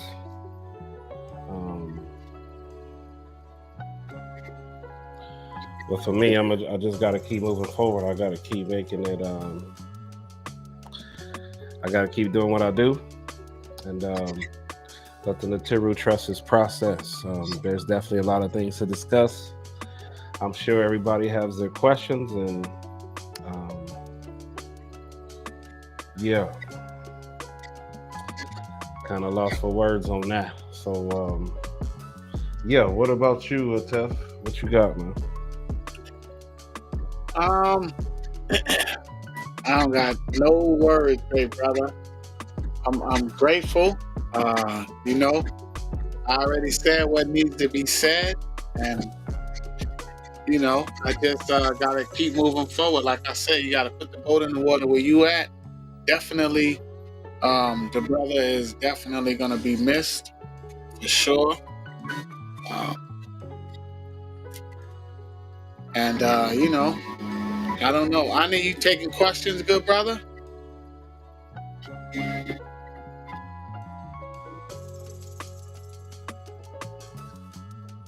You're on mute if you're speaking. Hotep, can you hear me? Yeah, we can hear you, good brother.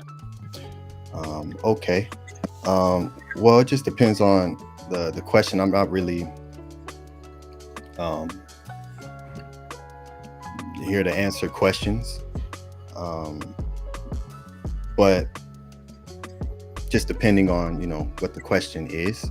But as far as like the pathways and all of that, those questions will be answered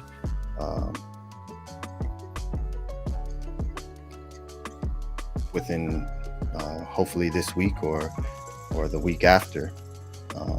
So I don't have the answers to those questions, as many of you may know, that was all that's was facilitated and put together by myself, and so I'm not sure who's going to pick that responsibility up, but those answers will be coming. I'm sure that many of you will step up in different positions and make sure that these things happen. right? Make sure that these things continue and are able to be brought forward. But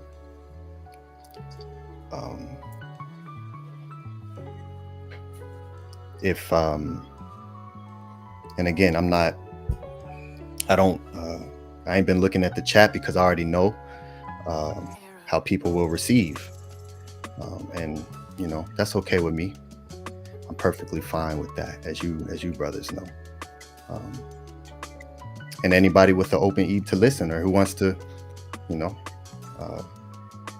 there's 5 sides to a story, and how much ma'at do we really want to know? So I'm at peace with what it is that I'm doing, and as my actions have always shown. You think it's gonna stop now? Y'all think all this work, all this movement is gonna stop now? I'm just getting started, and I'm looking to build. So Sabatuti always has my support. House of Aten always has my support. And for those of you who understand that, who ask the right questions, dua to you for asking the right questions, and not just going with something because it's the obvious thing to do.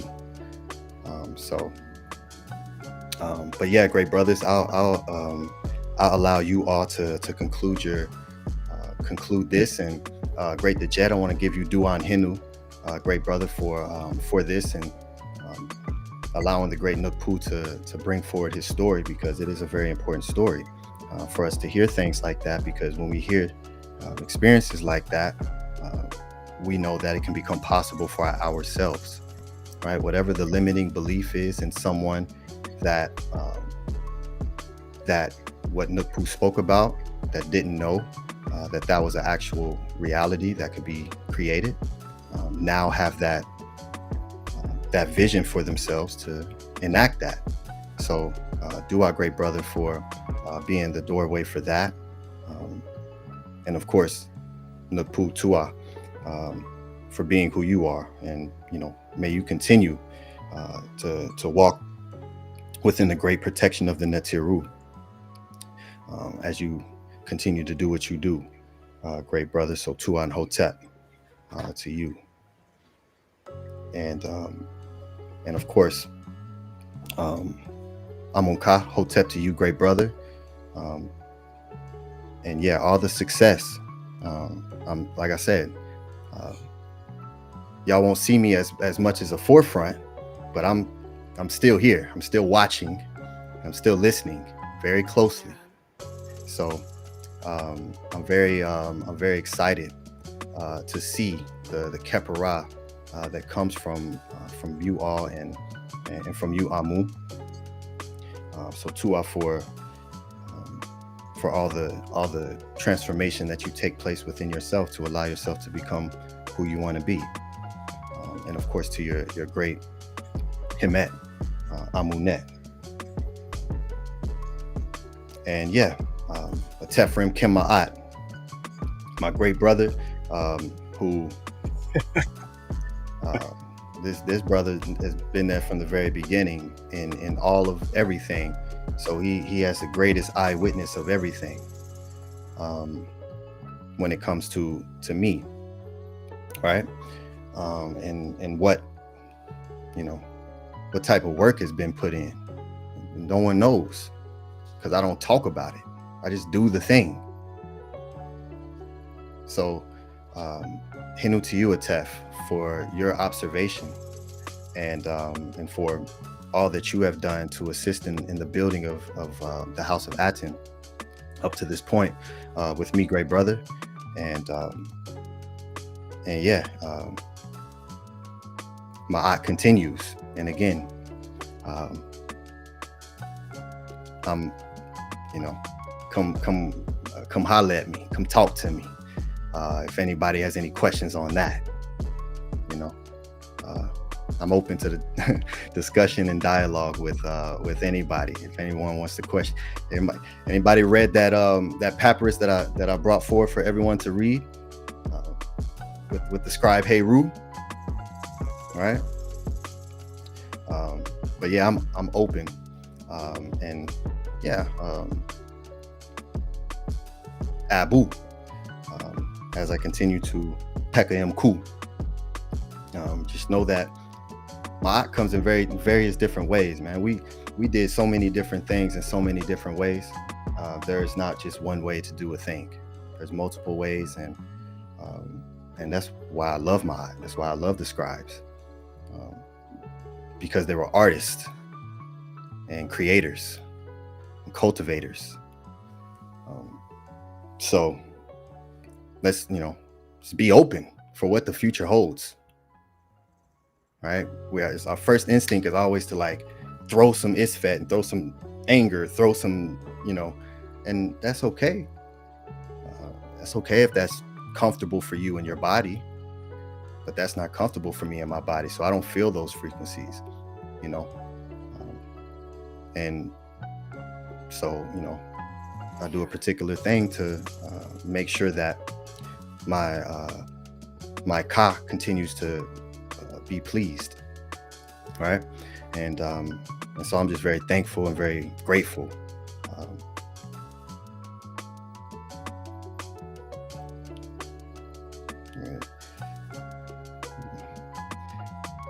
With what it is that I know, I'm very certain in the decisions I make, because they're not based off emotion, right? And I look very deeply into things, starting with myself. I always start with self, and I end with self. So that makes it very comfortable for me to stand here and say what I say and speak how I speak, because anything that's pushed or projected onto me is just a mere reflection of what's taking place inside of you.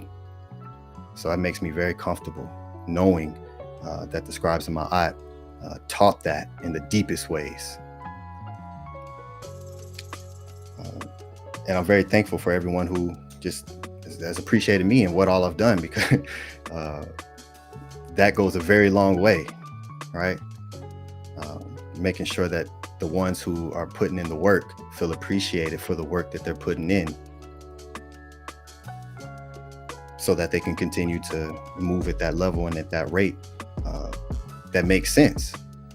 So Hinu Atef Rem Kim Ma'at, and yeah, even though this sounds like a conclusion of something, as I said, it's not. So it's just a shift and a transformation, right? It's just being reshaped in a different form. That's all. That's all. And yeah, I'm just right around the block. So, and I'm, and there's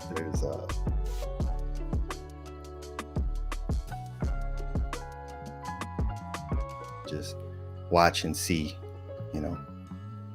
what you used to say something to Tef all the time, be like, who's that just jumping out the window?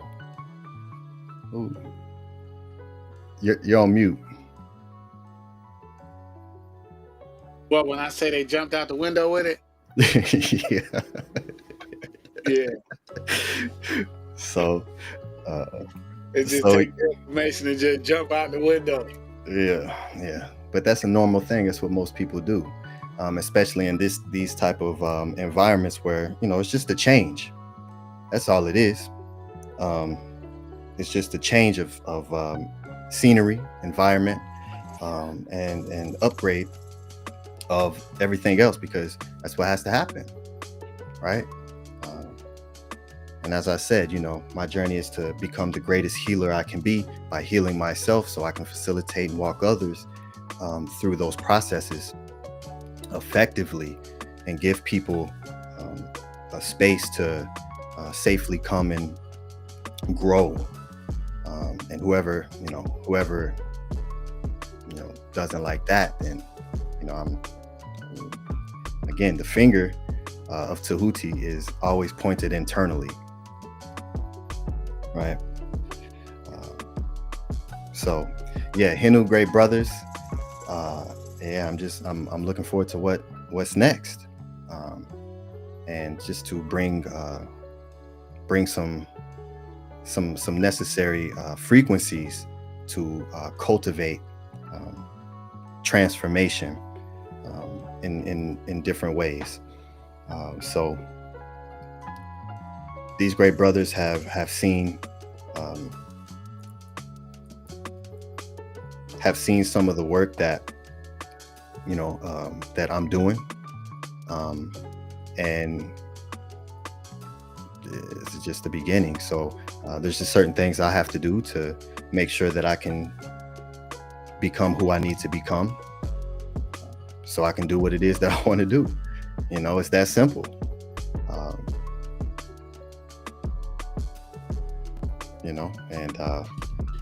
And that's just what that is. So Anki and Ma'at. And again, anyone want to question my Ma'at, come talk to me. And it'll be fun. So with that, I'll just conclude with the Medu, and I'll let you great brothers, unless you have anything you want to say before I say my last. I do have a question, Patah. Yes, Hotep, great brother. Hotep. I would like to know, and I think everyone else would like to know, that personally I think we deserve to know, what are your factual reasons and evidence-based reasons for leaving the House of Etten? Well, as I said, if those type of questions, if you want to, talk to me personally, I'll provide those answers for you. But just underneath it all is,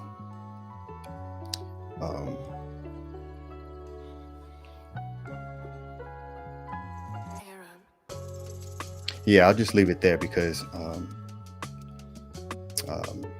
yeah, just ask me personally, and we can talk.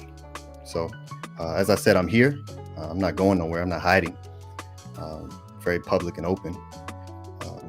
So when it comes to those type of answers, regarding the reason why I'm doing what I'm doing, it would not be within a 10-minute conversation as to why I came to the decision that I've come to. And if you truly want to understand me and truly want to know, right, then I will provide that to you. But it depends on how open an Ebe is to actually wanting to know something. For me, for me to speak on these type of things, because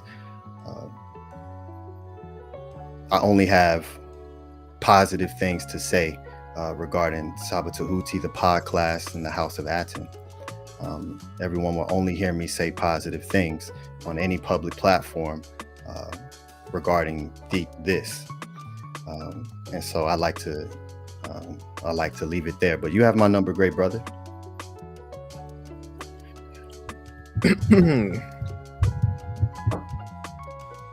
Well, for your response, and I mean this in the most polite and respectful way possible. There are other people here that may not feel comfortable directly speaking to you, that still need that reason why you left. And if you are public, like you said you are, then we deserve at least a gist of why you left. And the laws of Mod say to make way for the petitioner. And here I am petitioning my heart to you, as are many people in the chat. So as a follower of Mod, it would be your responsibility to make way for them, to listen to them, and as a Saba, to answer their questions. Yes, and I have no problem answering questions, but on this public platform, it's a different thing. But just ultimately, I brought forward something that I wanted to speak about, and um, I did. So just from conversations that we had, I come to a decision that it's in my best interest to continue to keep moving, and that's what I'll say publicly um, regarding the situation. But if if anybody, like I said, off of the internets, I'll definitely listen to your petitions and answer any questions, because again, this I know it's going to bring a lot of questions. I already know that, right? I already know what this will do, and it's going to bring a lot of confusion, right? And everybody's going to want to know, what happened. But that's me to hold and reserve that for me, and who wants to know anything deeper than that can speak to me on a private setting. And that's where I leave that there, for the respect of the House of Aten, and for the respect of everyone involved. So as I said, for me, it's just pure Marie, and it's time for me to just move forward, and that's just what that is. And I don't feel comfortable to speak on some of these things publicly, because like I said, I only want to say and speak on a certain way in a public forum. So if I'm not able to get to that outcome, then I'll just be silent, and I'll allow any judgment onto me take place, because I'm very comfortable in my Eve again. So yeah, I'll leave that there. There was just some things that I have to do. So yeah, there's my answer to your question. Thank you for your response. In a yes or no answer, would you consider advancement the expanding of your consciousness in Ma'at? Would I consider advancement the expanding of the consciousness in Ma'at? Sure, yes. Okay, thank you for that answer. So, if that's the case, and you're advancing, that's what you are saying that you're doing. You say that you're leaving the house of Aten to advance or reach new levels. And I'm wondering that, how are you going to do that if you're not on Saba Tahuti's level and he's the head of the house of Aten? How are you going to advance to some sort of level past what's already happening here? Well, that's what you'll just have to watch and see, great brother. And I'm not comparing myself to Saba Tahuti's, whatever level that Saba Tahuti is at on any particular thing. That's Saba Tahuti's walk. I'm just only speaking for me and what I see, right? And where I'm just speaking for me. And I honor you and your perspectives, and but yeah, those questions will be answered in time, as far as my advancement and what I'm able to do. So there's your answer. Well, for your answer, I respect you coming on here and telling us all this. Still, again, I'd appreciate, and other people would appreciate it if you'd explain more, considering you decided to come public. However, I can't I can't. What you want to do is what you want to do. That's up to you. And really hope that you think about your decision, think about what you did, and think about what the ancestors would think about your decision. Think about what the ancestors would think about what you say. What the Natiru, the true ancestors, would think about what you are doing as of right now and what they would do. I really hope that you are considering things and that you truly understand that there's certain things during this process as well could have been improved upon on your part. If I hope you understand what I'm saying, since you don't want to be public, but there's definitely other ways you could have showed more respect and Marie love to your leaving process. So I will leave it at that. Unless you want more questions, though. I mean, I would like to ask you questions if you're okay with that. Yeah, sure, that's fine, and I honor and respect your perspective, your opinion. Tua. NUK and Tua for having a conversation with me. Hotep, yes, I agree. I am thankful for this conversation live. And my question is, I'm wondering why you are leaving at this time. Was there is there a reason why you had to leave right now at this moment? Was there a, because I know you don't want to speak on this publicly, but I'm wondering, as in, like, why was it abrupt, if you could expand? Okay, Tua, for asking that. And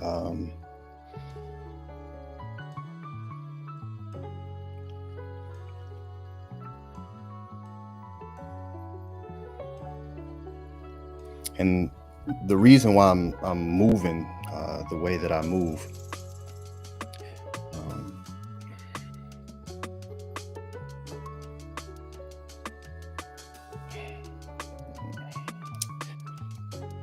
it is for a very specific reason, but it's for me to follow my Eve.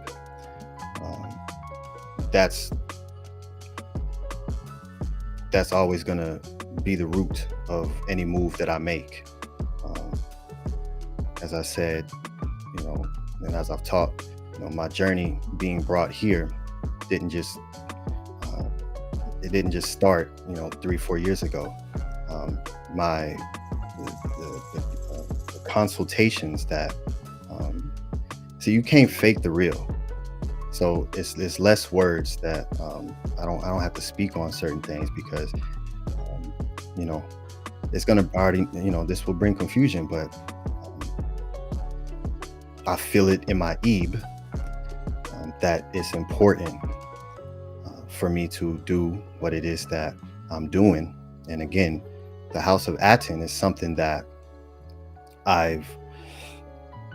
people don't really understand all of what I've done to build this, and all of what I have to do continuously to keep it building. The House of Aten is a legalized entity. I don't know if you all know that. The House of Aten is a tax-paying legalized entity, and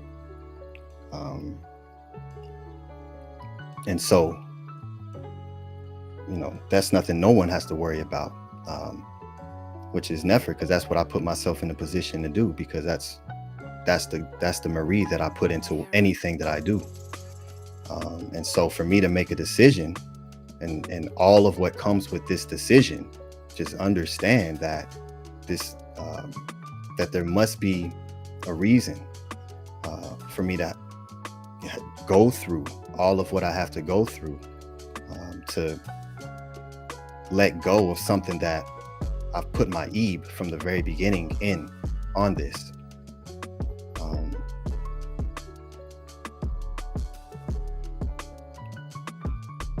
And so on a baseline level for every single person, there's always two things that you're either doing.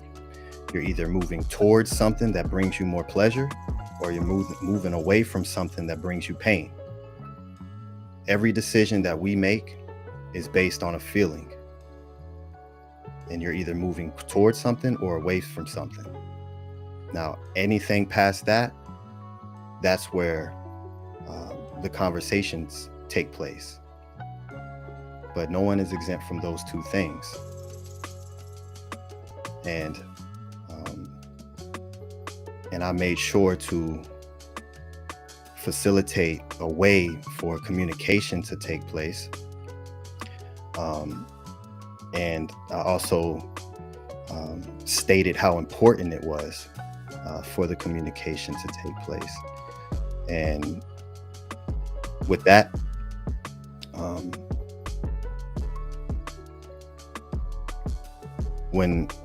once I make a decision to do something, same way that this was built so fast and things start moving so fast, I'm not a slow mover when it comes to making any form of transition.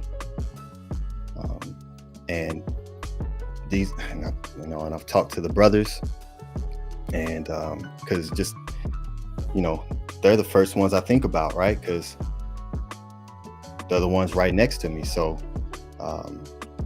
but I told them, and I tell everybody, I'm completely comfortable and calm in my ebb for the decision that I'm making, for the reasons that I'm making them, which is what everyone is doing. If your neurology creates it, your neurology accepts it. Whatever that you accept as true for you is true for you. That's every single person. And once you accept that thing is true, that's your ma'at. And then we project that ma'at onto others because that's our ma'at. But everyone creates their own definitions for the words that they use constantly, subconsciously, as well as consciously. And I understand that. So that's why I don't receive any negative frequencies that I don't want to feel, because I understand that any decision that anyone makes is something that that they come up with themselves. You accept that as truth.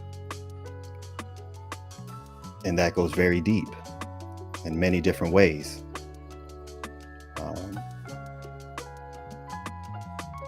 So just to answer shortly, it's something that I feel within my ebb that's very important for me to do,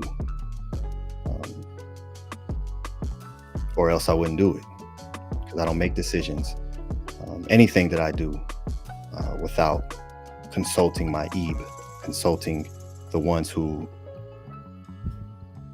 walk with me. So Tua for that question, and for wanting to know more and to dig deeper into me, and to get to understand why I'm doing what I'm doing, because it isn't. I've always had a lot of people call me crazy in a lot of different ways, but I'm always the most solidified one there. So I'm very used to being looked at as an outcast and those type of things. But that's why I'm making it very clear that what I'm doing is no one should look at it as a negative thing or taking away from anybody or anything, because I am a builder. So,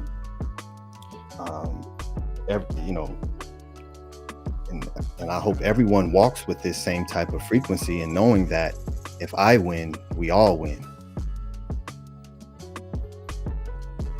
And I don't have to state that. Like I've shown it, and it'll continue to be shown. But you all know I don't speak about what it is that I'm doing. I just put in the work silently when no one's looking, when no one's around. That's when I'm putting in the most work, and it's important for me to make sure that within my own space that I have the necessary things needed for me to do the things that I want to do at the levels that I want to do it. Right. And that's only for me. Only I can create what that means to me. Right. And everyone else can project what it means to them onto me, because that's what we all do. But because I understand that, it doesn't affect me in a negative way. And that's what I want to teach, is that nothing outside of you has the power to affect you in any way that you don't want to feel. Right. I'm sure there's a lot of just frequencies, because I can feel it bouncing off of the car that I put up to make sure that those frequencies don't touch me, you know. But everyone will see and understand what it is that I'm doing later. Same way that when I first started and started to build here, none of us knew what it looked like, what it was going to turn into. You know, so but like I said, I'm here and I'm supporting all of y'all. Those who you know, who don't throw hatred at me, I'm still supporting you, and I still will stand strong with you and teach everything that I know to assist you, because I teach what I do, what I go through, what I learn, what I find to be effective, that helps me and helps the people around me who I use it with, you know. And so I give those things away for free. I haven't made not $1 for no personal profit on nothing here in the House of Acting. And no one has invested more than me in building this. And I'm talking physical monies, not even just the works. So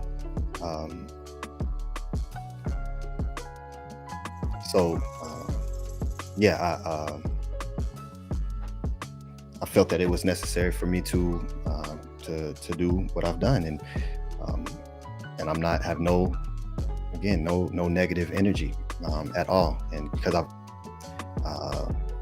always open dialogue, right? To let's have conversation, let's talk,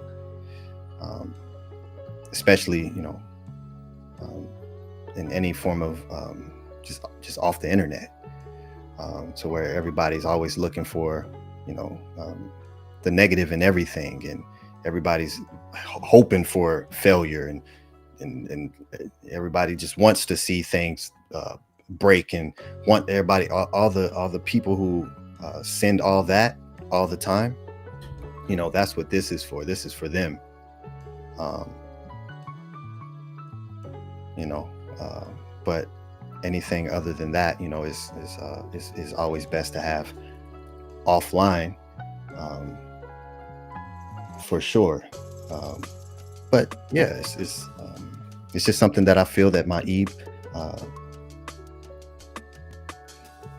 has led me to do, and again, it's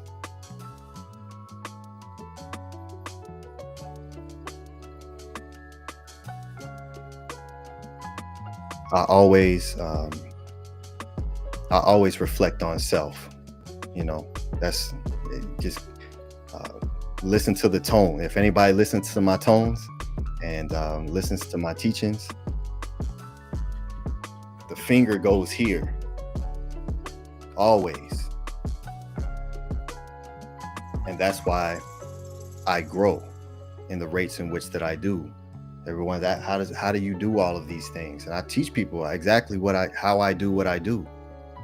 Now, whatever level of awareness that we're at to be able to receive those things, and also go into a situation unbiased, and just be open to receiving whatever the truth is. Everyone's heard me say, I don't care what my aunt looks like. My aunt don't care. So whatever that is, that's what I'm open to receiving.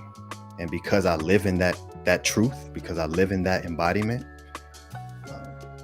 certain things are always brought forward to me and presented to me, and then I bring them forward to the ones that I love around me, and then whatever happens from there is not just in my control. It's not just in my hands. If it was, it would be building as I've been doing. So hopefully that satisfies your question for now, Amunet. Tua, for your words and for again being on the panel. I really appreciate this conversation, because the reason why I'm feeling so pulled to ask these questions, Pata, is because how much happiness and how safe I feel and how beautiful and life-changing the House of Aten has been for me. And so it pulls me to ask you because of how much love I have for the House of Aten, Sabatuhuti, and his beautiful creations. And so I wonder, and I'm looking for answers because of this reason, and how much this has changed my life. So this is why I just wanted to bring that forth. And so without, I'm trying to bring questions without with respecting your decision on not speaking on things publicly. So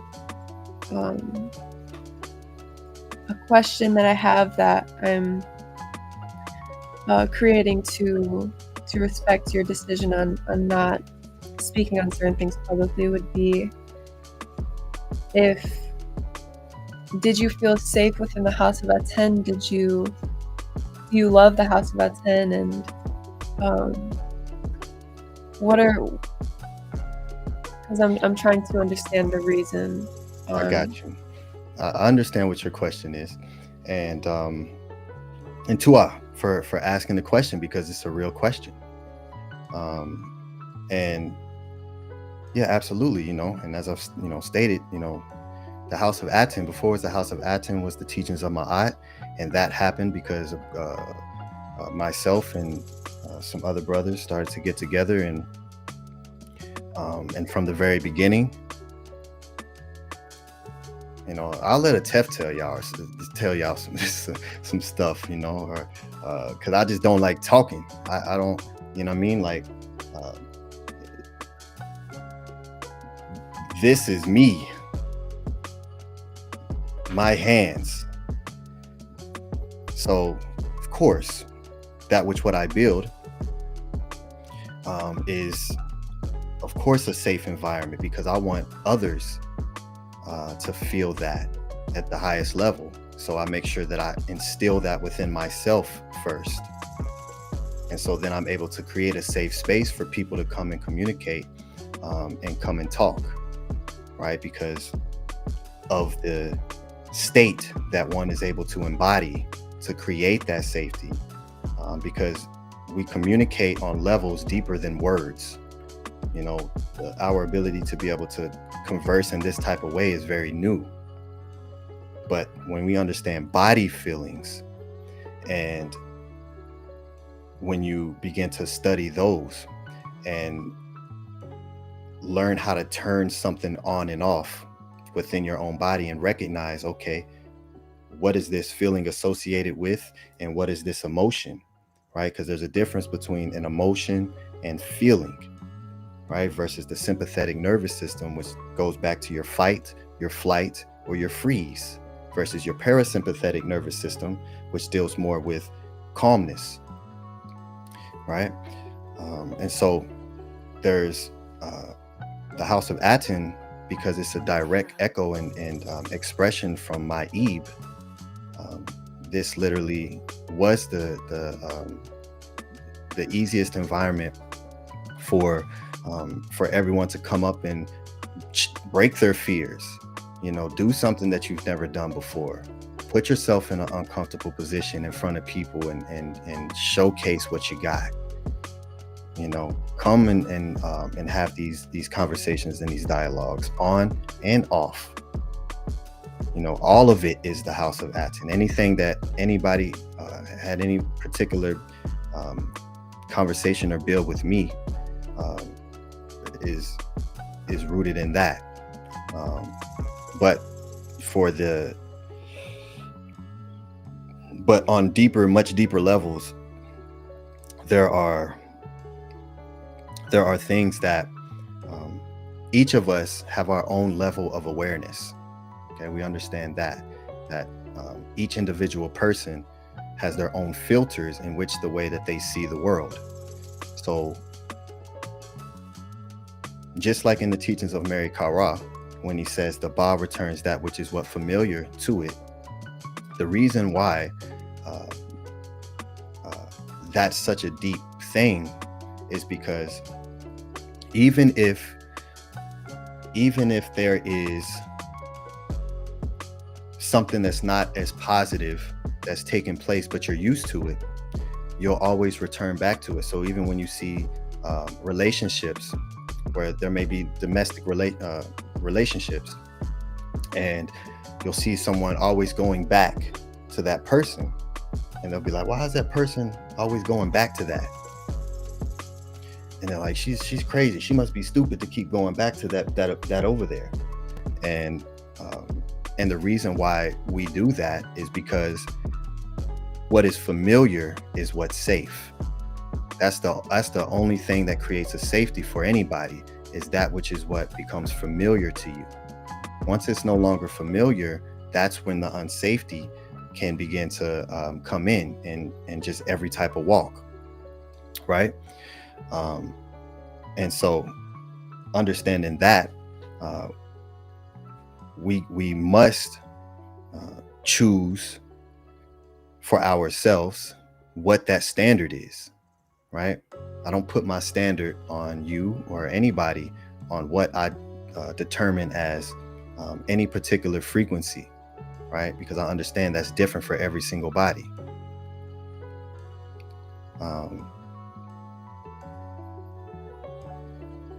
So there's,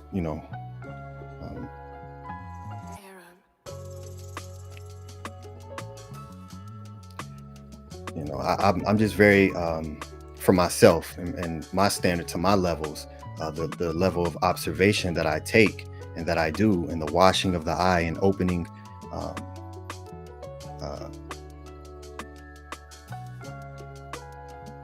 different sights and touching different fields.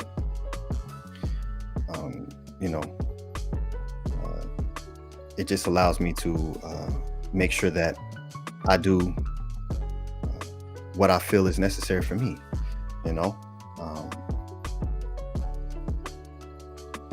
and for those who are around me, I always, especially those of us who teach on and live about state control and the ability to be able to maintain a calm state,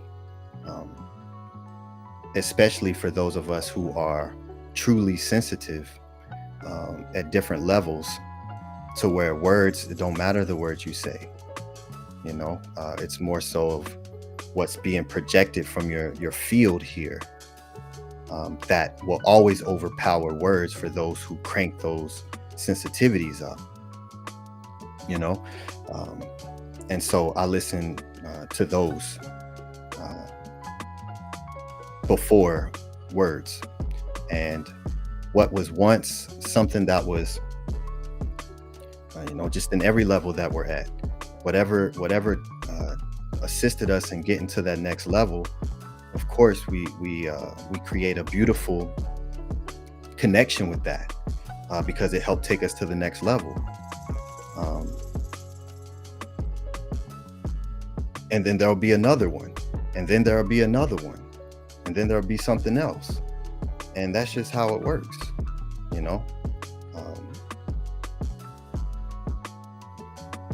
so again, hopefully that satisfies your answer. But I'm not I've already decided in which and where and what I'm going to speak on, for my own reasons. And there's no amount of pressure from anything outside of me that will make me do anything that I don't want to do. And so and I give everyone that respect, so just thank you for asking these questions and being curious and wondering in the way that you do, and also applying it to in which and how it can relate or not relate to you, which is a beautiful thing, which is, again, this is what we always do. Whenever you're listening to anybody speak about something, we automatically start going through a transgenerational search in the subconscious parts of our mind, so that way you can find reference to something that can make sense to you, right? So if I start talking about a time that I was out in the field and I was looking at flowers and I was next to trees, you're automatically gonna begin to start to find times and spaces when you are also outside and with trees, because that's something that we do. We find the reference point for something that we can relate to or not relate to. So this is something that happens automatically, and the more aware that we become of that, we're able to recognize the patterns associated with certain activities and behaviors, and when patterns start to change or whether they stay the same, right? And the same reason and the same things that led me to become who I am is the same things that will continue to assist me in becoming who I am, which is an ever-growing process.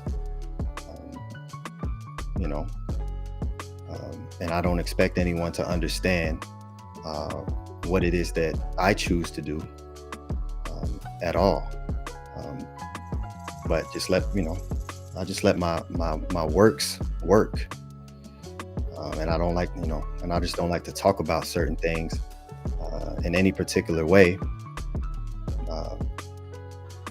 especially, like I said, in any public forums. But I'm just one that's going to walk and become the person in which I want to see around me, and do the things in which I want to do and have around me. That's what we're that's what I want to do. And I understand I have to become the thing first. And whatever that means to you, and whatever that you apply to yourself, in which that you feel can get you to that point, never. I'm very thankful and grateful for anyone who can find something that can support their growth in the way that they actually want to grow. That's a beautiful thing. And that's what I also want to bring forward, and especially for the youth, for the children, and to cultivate and give them time and give them attention, put my eyes on them and give them my give them my words and guide them, and make sure that they have a very direct way in how to do whatever it is that they want to do. So yeah, Tua Amunet, for asking your questions. But yes, the House of Aten, from beginning up until now, this environment is a completely safe environment, because there's safety within those of us who are building it. And of course, my Marie, again, I don't have to state that. But if in case I do, yes, my Marie is top peak. I dove head first into this because of my love for my eye, because of my love for the Medu Neter. In case anyone have to remind anybody,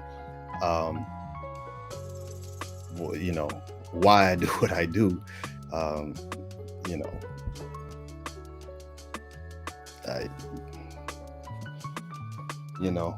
I keep, This walk for me isn't new. Nothing I'm doing now is new, and I'm just thankful and grateful, and you know. Um,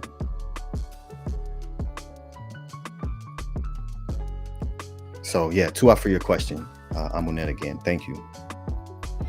NUK PU, and I appreciate your responses. And also, Amun does have another question for you. Okay. I would like to know what factual information do you have? What factual witness Isfet did you see? I never said I witnessed Isfet, great brother, and I'm not gonna pull screens. I'm not gonna go through the. That's not for this platform. I'm on a public platform, and I will only ever say positive and beautiful things about everyone on this panel, and about everyone that's ever seen me associated with anybody. You said that you're open, so if you're open, then you should be willing to share with us something, especially if it can easily benefit us to possibly understand where you're coming from. If the decision you made is the correct decision for yourself and could possibly be the correct decision for other people, then if you truly love us, then you will tell us. We just want to know that. Like I said, there's people in here that aren't going to ask you, that want to know. Harass isn't going to talk to you. There's certain people in here that are not going to speak to you, that would like for you to be transparent. Ma'at is in the open for everybody to see. If we don't see it, the ancestors do. If you're transparent, we can trust you more. If you're not transparent, how are we supposed to trust you? You're asking me to talk to you personally when there's other people in here that might not do so due to their own circumstances, due to the way that they think, but they still want to know. Maybe they do want to follow in your footsteps, maybe they don't. But it's your responsibility as the so-called Sabo within Ma'at to be transparent. It doesn't make sense why you don't want to say what happens. You don't want to say what is so impactful to you that it will cause you to abandon the pathways. Get rid of the Airbnb and leave it up to everyone else to try to figure everything out within almost a little over a month. It doesn't make any sense. You jeopardize the pathways with your decision. You weren't able to even wait until after the pathways, and you don't want to be transparent. That makes absolutely no sense. That sounds like cowardice. So please, with all respect, because I want to understand you, I want to know what you're thinking, how you feel. Please be transparent, and other people do as well. I have to speak for them. Please. And I'm okay with you feeling the way that you feel.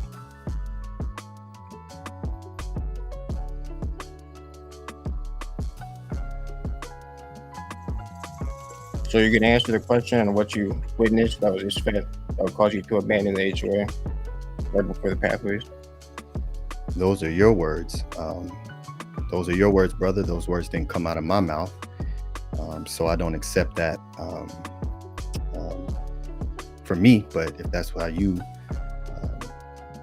want to observe that, then I'm okay with that. I am. I do know certain words that did come out of your mouth, though, that I'm not saying here to be respectful. So I'm gonna respectfully ask you, if you want to talk to me off of this internet. Here I am talking to you right now in front of everybody where there are witnesses. You want it to be private so that way no. So one thing that that I will not tolerate is that, right? And I don't have to. So if anyone wants to cast any form of negative judgment on me, please do so.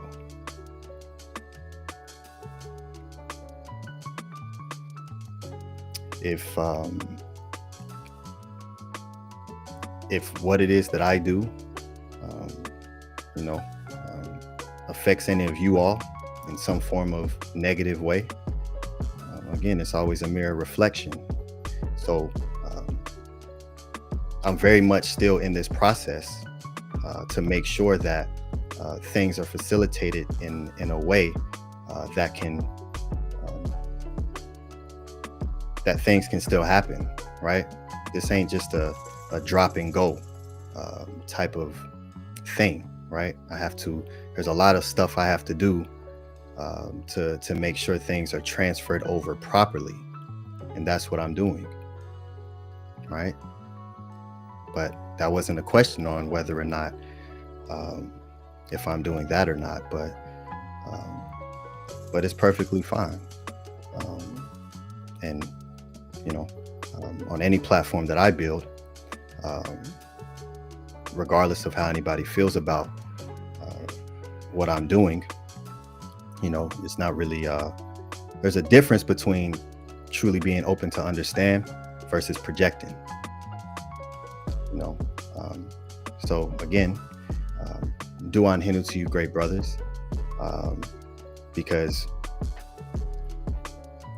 like I told y'all, everyone is gonna, be confused and want these answers, and they're gonna be peeling at the skin because I won't give it to them in that type of way, because I don't move like that. No one's ever seen me do that ever, and I won't start now. And everyone has the freedom to choose to make any decision that they choose to make, and I don't make whatever decision you want to make. And if that's your decision you want to make, I'll support you in that.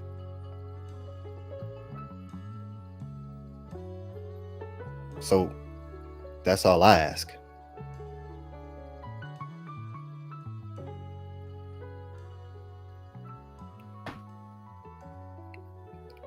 So yeah, I'll stop there.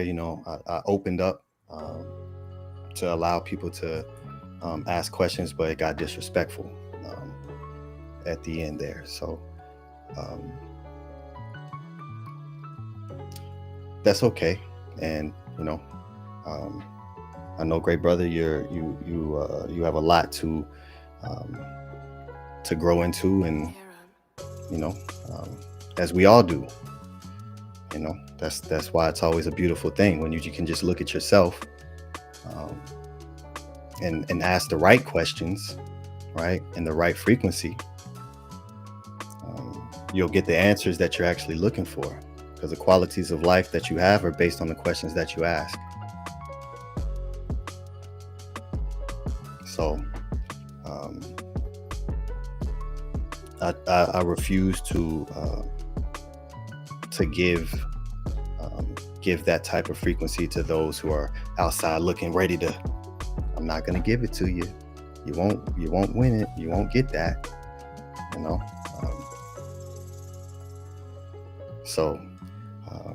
Yeah, Hinu, great brothers, and yeah, we can go ahead and close out. I gave a little over an hour to talk and to speak on this, and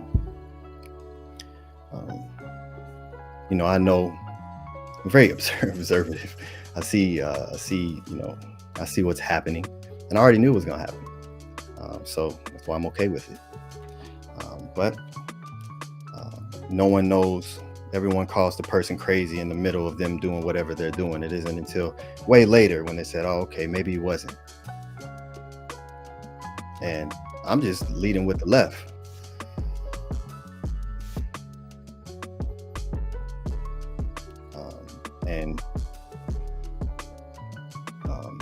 And that's it. I've put in enough work here to warrant that.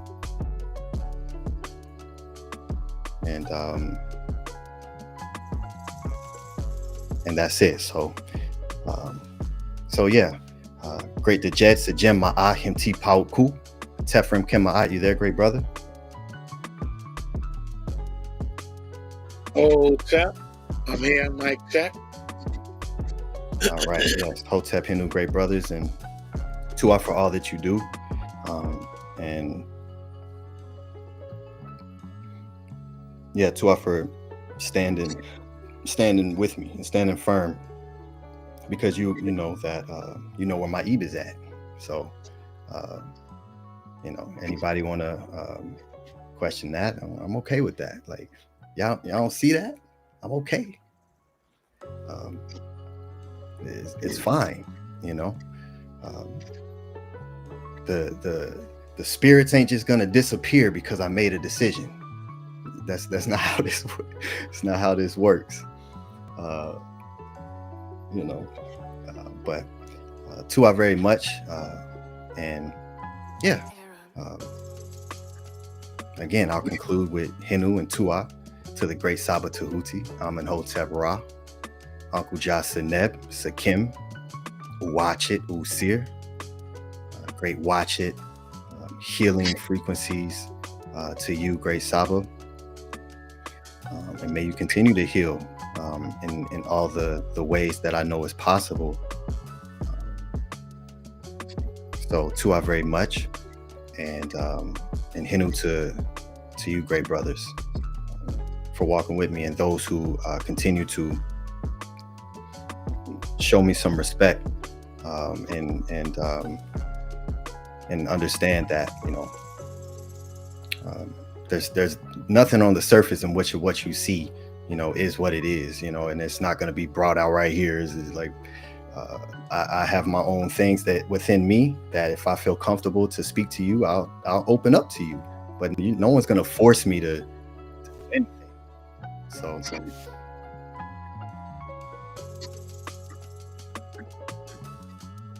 with the Medu, Sekem M Arit Murder Ka'a Semu Hatu Natiru Pert and Totep. I have the power to do what pleases my Ka. May the hearts of the Natiru lead me. I come forth in peace. Hotep, you want to close out the jet? End with the affirmation. Okay, yeah. Hotep, peace and love, everybody. I know this was definitely a emotional roller coaster, and you know, we'll just let the Natiru do what they do like they always do. So Hotep Hinu to again for the interview with me and NUK PU, Uncle Jaseneb. May Ra grant you and your family health and prosperity. May your monument be established on the foundations of Ma'at, and may you all rise and come forth this conscious light like the divine Ra, who rises and shine forevermore on Ma'at. I am the Jet Sajim Ma'at, Him Power Coop, everybody in the Tiru, Uncle Jaseneb, Hotep Hinu. Dua. Hotep, peace and love. Peace and love to the great brother NUK PU. This was great. Tua for opening up and sharing with us, great brother. Part 2. Stay tuned. We may do Tough may be next. We'll have to see. Yeah, this was great, man. Hotep, married to the great brother Scribe and all that he's done. You know, what's understood don't need to be discussed. And with that, we will end with our Nefer affirmation.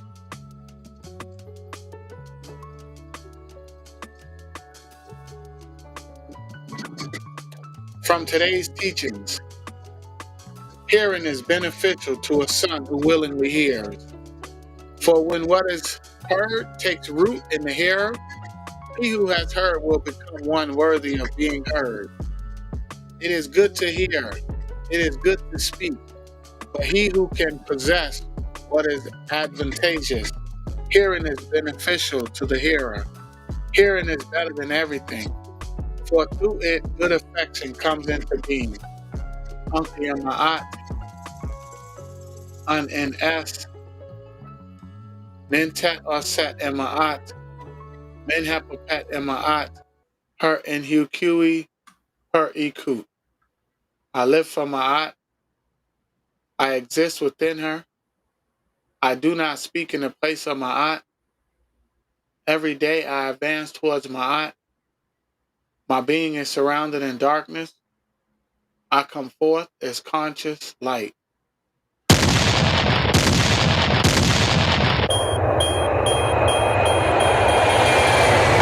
Nev Nefer Unk. Everything is beautiful in life.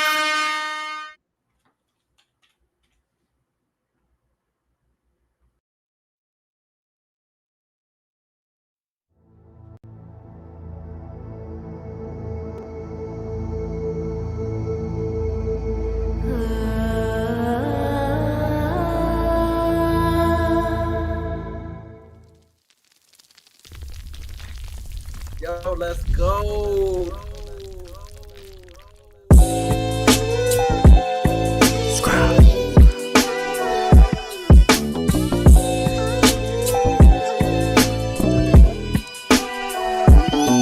Shed.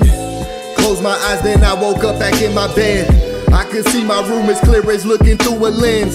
See, I thought I was awake, so then I tried to move, but my body shocked me like I was plugged in a socket. I started panicking and scrambling within my mental. I thought I died and now my body, I'm forever locked in. I was screaming, help me, someone help me please. But there wasn't any sound making it through my teeth. I could see movement in motion, shadows gather around me. How could I close my eyes already closed? Eating alkaline at this time, fasting Rizzo shocking. I was stuck in a paralysis, fear had me froze. It's time to shed. It's time to shed. I heard a voice in the back of my head. Rebirth, it's time to shed. It's time to shed. It's time to shed. I heard a voice in the back of my head. Rebirth, it's time to shed. I finally started waking up and coming back. I was in the opposite of states of fact. That's relaxed, I grabbed my phone and started to do research. Knowledge of what happened, I was in a lack. Insidious, the movie came direct to mind. Every time I've seen this, it was connected to what's not divine. Demons crawling forcefully, holding the body down. Ain't no point in trying to scream, you will not make a sound. Deep within, I knew I made that a reality. The all is mine, I saw it, and so shall it be. I start replacing fear with knowing universe is mental. Talking to my subconscious to wake me up in dreams. Then one day my spirit guides came in so essential. Daylight's astral playing loud in my dream helped to set me free. I'm back in paralysis, laying on my couch. But this time I was calm, ready to exit out. It's time to shed. It's time to shed. I heard a voice in the back of my head. Rebirth, it's time to shed. It's time to shed. It's time to shed. I heard a voice in the back of my head. Rebirth, it's time to shed. From what I read, I need to move my arms in front of me. See a rope and pull it, separate and then release. Now I'm out, I see my house is gleaming, I accept it. Looking in the mirror, staring at my car's reflection. I was so ecstatic, flying in every direction. This was months of subconscious reprogramming and redirection. Place my thoughts in my body, wake up, that's what I did. I was reborn from that day so I could start to live. It's time to shed. It's time to shed. I heard a voice in the back of my head. Rebirth, it's time to shed.